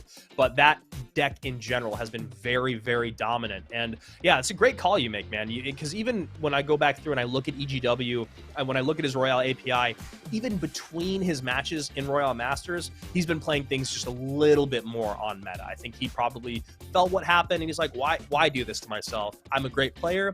Why don't I play with the cards that are working? And then he's doing it. He's doing well. Yeah, he's doing very, very well. And of course, he can do even better with 2 more matches, or 3 more matches, I believe, remainder in this competition.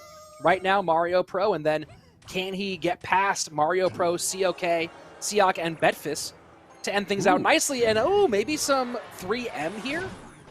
Yeah, EG Dubs coming out with the 3M, and Oh, boy. Giant Rage with bats and arrows. Oh, my goodness. Ooh. That makes me sick to my stomach. And the mini P.E.K.K.A. Okay, so he does have to protect it, but he spends the Golden Knight. Does that end up being worth it at the end of the day when you talk about the trade? A great start for Mario Pro. Yeah, he'll end up a little bit ahead on Elixir here, like just about 2, but still, I think he'd rather have his tower, is what I'd say, if I were to guess. Isn't all those things? Yeah, I think so. I mean, I don't think a sequence could have really went worse for him. And is Mario Pro playing like giant GY? Is that what this is? Or is this just like a weird giant overwhelm deck? Well, I must find out. I mean, there could be a Sparky involved with the giant. Yeah. Yeah, I think that actually maybe seems more correct now that we're seeing those last, the Skarmy and the Musketeer come down. Go back through and I look at his battles. There you go. He doesn't have anything like this. Yep. Oh, there's the Sparky. Other side of it, though, Rage, Heal Spirit, Goblin Giant with mini P.E.K.K.A.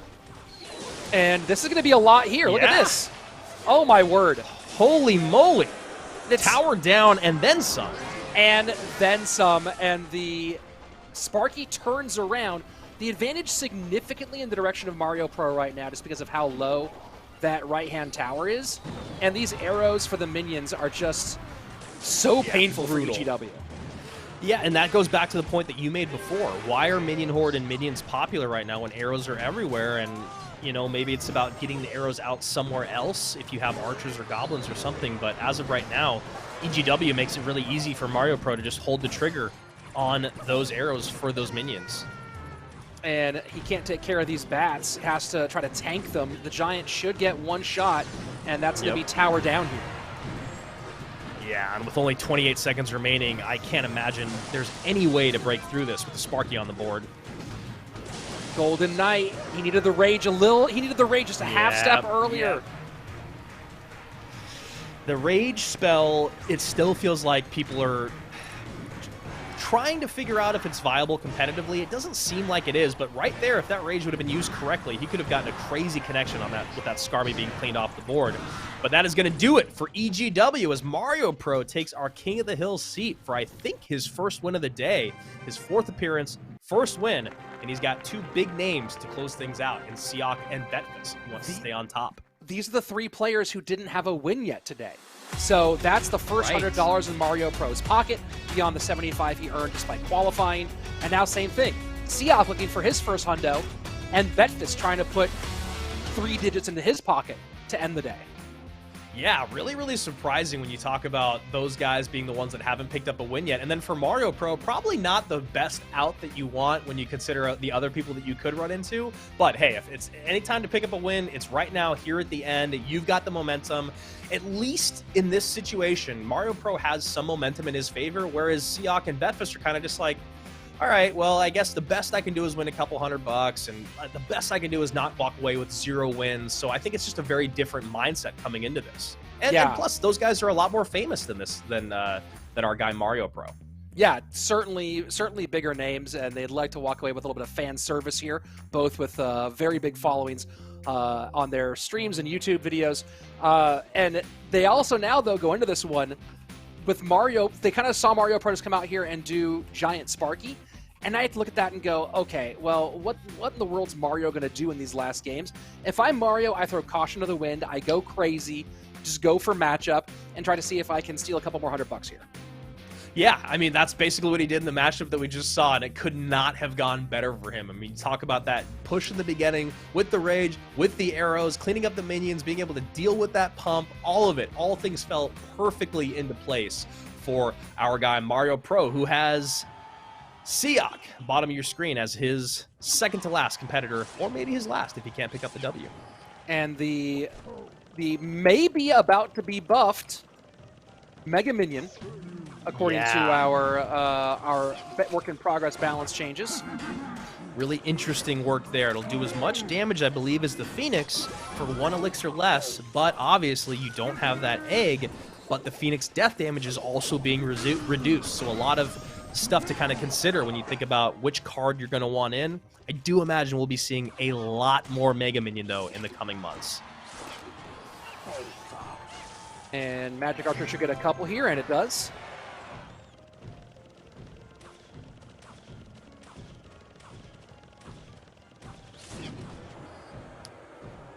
$21.88 to $22.52.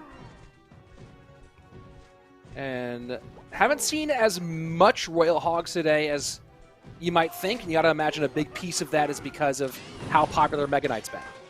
Yeah, exactly. And I was just going to say the same thing. It's been a bit surprising because Royal Hogs have been so popular. That Heal Spirit connection was massive. 5 Elixir in the tank. Can he deal with it? And a really nice defensive sequence there for Seahawk. And RG should get plenty of shots here. Wow, and that Goblin snuck through. Yeah, Goblin, Royal Giant, no building to control, no DPS, maybe no Wi-Fi for Mario Pro. Well, really the problem was no Elixir. Yeah, I'm kind of wondering what happened here. It just feels like he has enough single target DPS that push shouldn't have been as hard to deal with. I don't know if he just overspent on his last offense and got nothing out of it. I mean, there was that really nice, very efficient cleanup defense from Seahawk, but man, Mario Pro just in a all out of sorts. Missed Fireball, maybe leaves the door open. Yeah, that's 4 Elixir very much down the drain. You're gonna see Mario just try to put everything he can in front of this. And look at that. Yeah. He's just throwing everything plus the kitchen sink down that right-hand lane. Mega Knight leaps way in, gets a lot of damage here. Mini P.E.K.K.A still up. Fireball has to come out. And now Mario Pro's, yep, there he goes. The Pig's going to come right behind that. Bar Barrel to support. But these Pigs not going to do enough because of the activated King Tower, and he needs to get something. He goes for the Magic Archer early. That will be easily controlled here. Seahawk opened the door for Mario Pro, and Mario Pro tried to step on in, couldn't quite get his foot past that threshold. Yeah, it's really interesting because it looked like Mario should have been able to take a tower there at the very end and earlier on, but the earlier on defense from Seahawk, being patient, using his E-Spirit, and then using his Goblins late, you know, there was a big push coming down with, I believe, a Mini P.E.K.K.A and an MK and something else, and the ability that Seahawk had to not hit the panic button, play his cheapest units to support, and then turn that into offense was really, really impressive. And I think that's where Mario just went, I think this is done. I think that I spent too much on that offense. He defended perfectly, and now I'm just kind of on my back foot for the entirety of that game. Yeah, he took it pretty hard there, and you know, he went with an interesting deck pick. Pigs right now with where the day has been going, interesting choice. But no matter what you pick, if you stretch yourself too thin and you're up against a player of any level of competence, or even some wildly incompetent players, you stretch yourself too thin, and a lot of the times you're gonna get hurt pretty bad. Yeah, that's really frustrating when you're playing against someone and you can tell that you're better than them because they're making like misplays throughout, and then you get too confident, you overspend. Usually it's them having an MK that they drop at the bridge, and all of a sudden the game's sewn up. That's why I call this deck the 5K special, even though it's being played at the highest level, is because like that Prince MK combo is something that you run into a lot at those lower levels, but it's been fascinating to see it translate to this highest level because the biggest thing about it is using your small spell efficiently. I think that's what I have the hardest time with, is when I'm playing that deck, I don't know how to defend things without a big spell with those cards, and it's just something that I need to work on. But it's been fun to see it work out a lot today. I don't think there was really a way to get around with those Royal Hogs at the end. Seahawk did a good job of clogging up that lane and having that barbell ready to go. Well, I mean, all it takes is one popular ladder personality to pop off, and a lot of alliteration there in that one. Popular ladder personality to pop off, and then suddenly that deck will go from a one-trick deck to a deck you start seeing a whole lot over and over and over again, right? I mean, obviously the Pomp deck is one of the greatest examples of a deck that most people are terrible with, that Pompeo's a genius with, but you run into way more than you should. For a while, where Pheno Final Form had some popularity, the Pheno deck, you ran into it for a couple of months. You ran into it all over the place, right? So same thing here. This one has caught fire.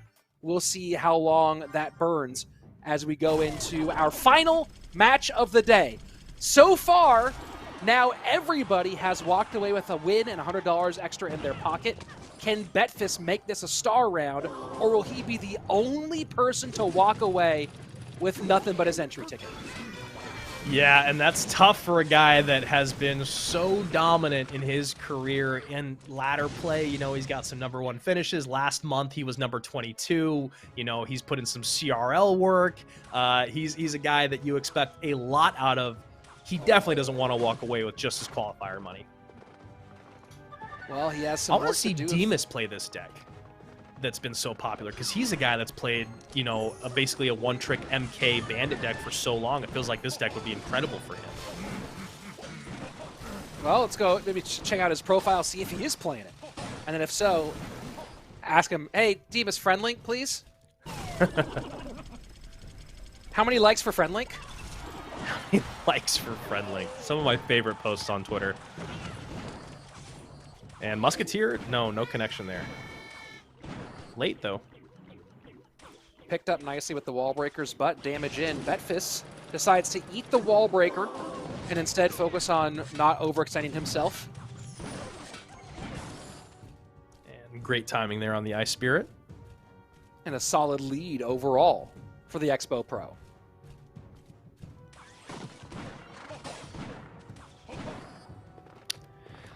Even though I don't like Expo, I still kind of wish that it was a win condition that you could bust out in any competitive event and it would be viable.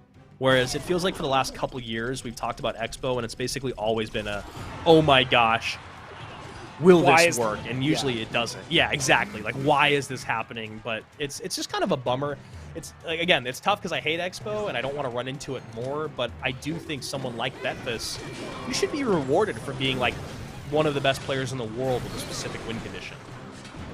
Yeah, it's a weird one, right? We actually saw Pump Bow pop up a few times during the first few days of the Queso Cup.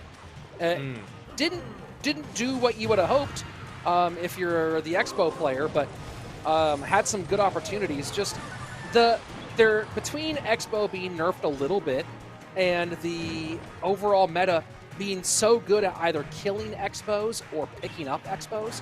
It's just so hard to really, which really makes the people who do still play Expo and get pretty high up on ladder, and makes their accomplishment all that more impressive.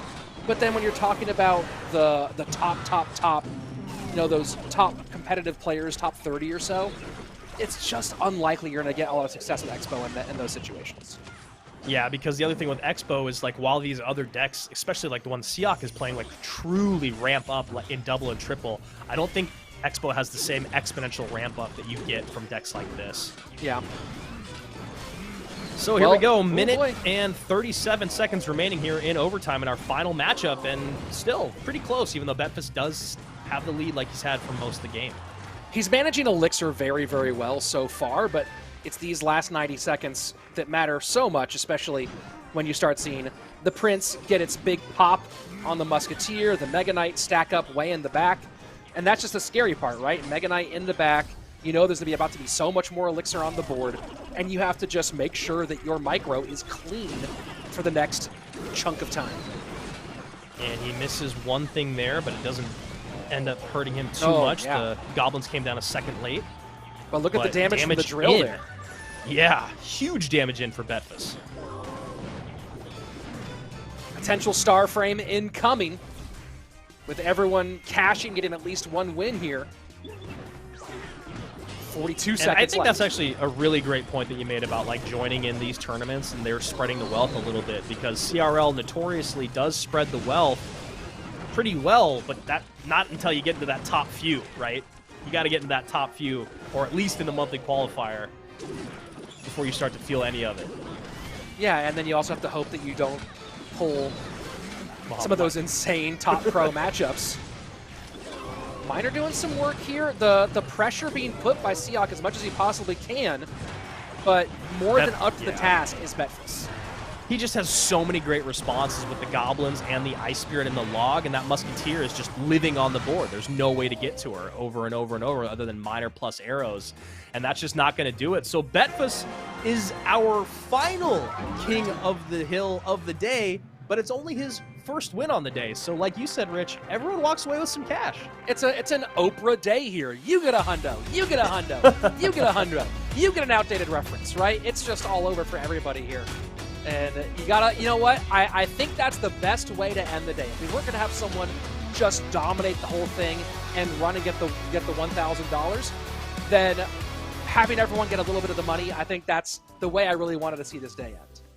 Yeah, me too. And I think coming into this day, you and I had our kind of picks for favorites, and Faust was both on the top of our list, and he ended up doing exactly that. He played very dominantly throughout the day. He was the only player to get as many wins as he did, but players that maybe left a bit of a question mark or maybe some surprise, Samishan, who was he? Played pretty well throughout the day. Three Musketeers, maybe it's a little bit meta. And then for Betfist and Seahawk, a slow start, and EGW, but they all were able to pick up wins at the end of the day. I'd love to see more out of them in future events. I expect more out of them. And let's take a look at the final tallies for today. Faust coming out on top, 7 wins, 775 with the extra 75 for qualifying. Broken right behind him, 6 wins. Yeah. A very nice performance for Broken throughout the day. Our first up on the board, who had that first initial run, Samishan, a very respectable 475, and EGW, once he kind of righted the ship on deck picks, got himself 3 nice wins, and then everyone else picking up 1. So a solid bit of cash for a fun day of playing Clash Royale on a Wednesday. Yeah, I know. I was going to say Saturday earlier today just because I'm so used to doing it on the weekend, but what a great way to pick up some money playing Clash in the middle of the week. Big shout out to RoyaleMSTRS for organizing this. Remember, guys, follow along on Twitter. Go join the Discord for all the information on all the events that are coming up this year in 2023. The competitive scene has just started. We just had our first month of CRL. There's just a few community events that have started, tournaments, GKR, which is Rich is casting, Queso, which you're casting, man. And then, of course, here we are at RoyaleMSTRS. It is going to be a very fun 2023. And the last thing I want to say, I wonder if this is the year for Broken, man. I just wonder. That's it. That's all I'm going to say. Well, we'll see a lot more competitive Clash Royale throughout the year. It's still very early, and of course, we can't wait to see you back here next time. And you know what? I know we didn't $1,000 on the day, but just as a show of respect to the chat for being such a wonderful part of our show today, I'm going to go ahead and take off my glasses as we end today's show. And thanks for watching.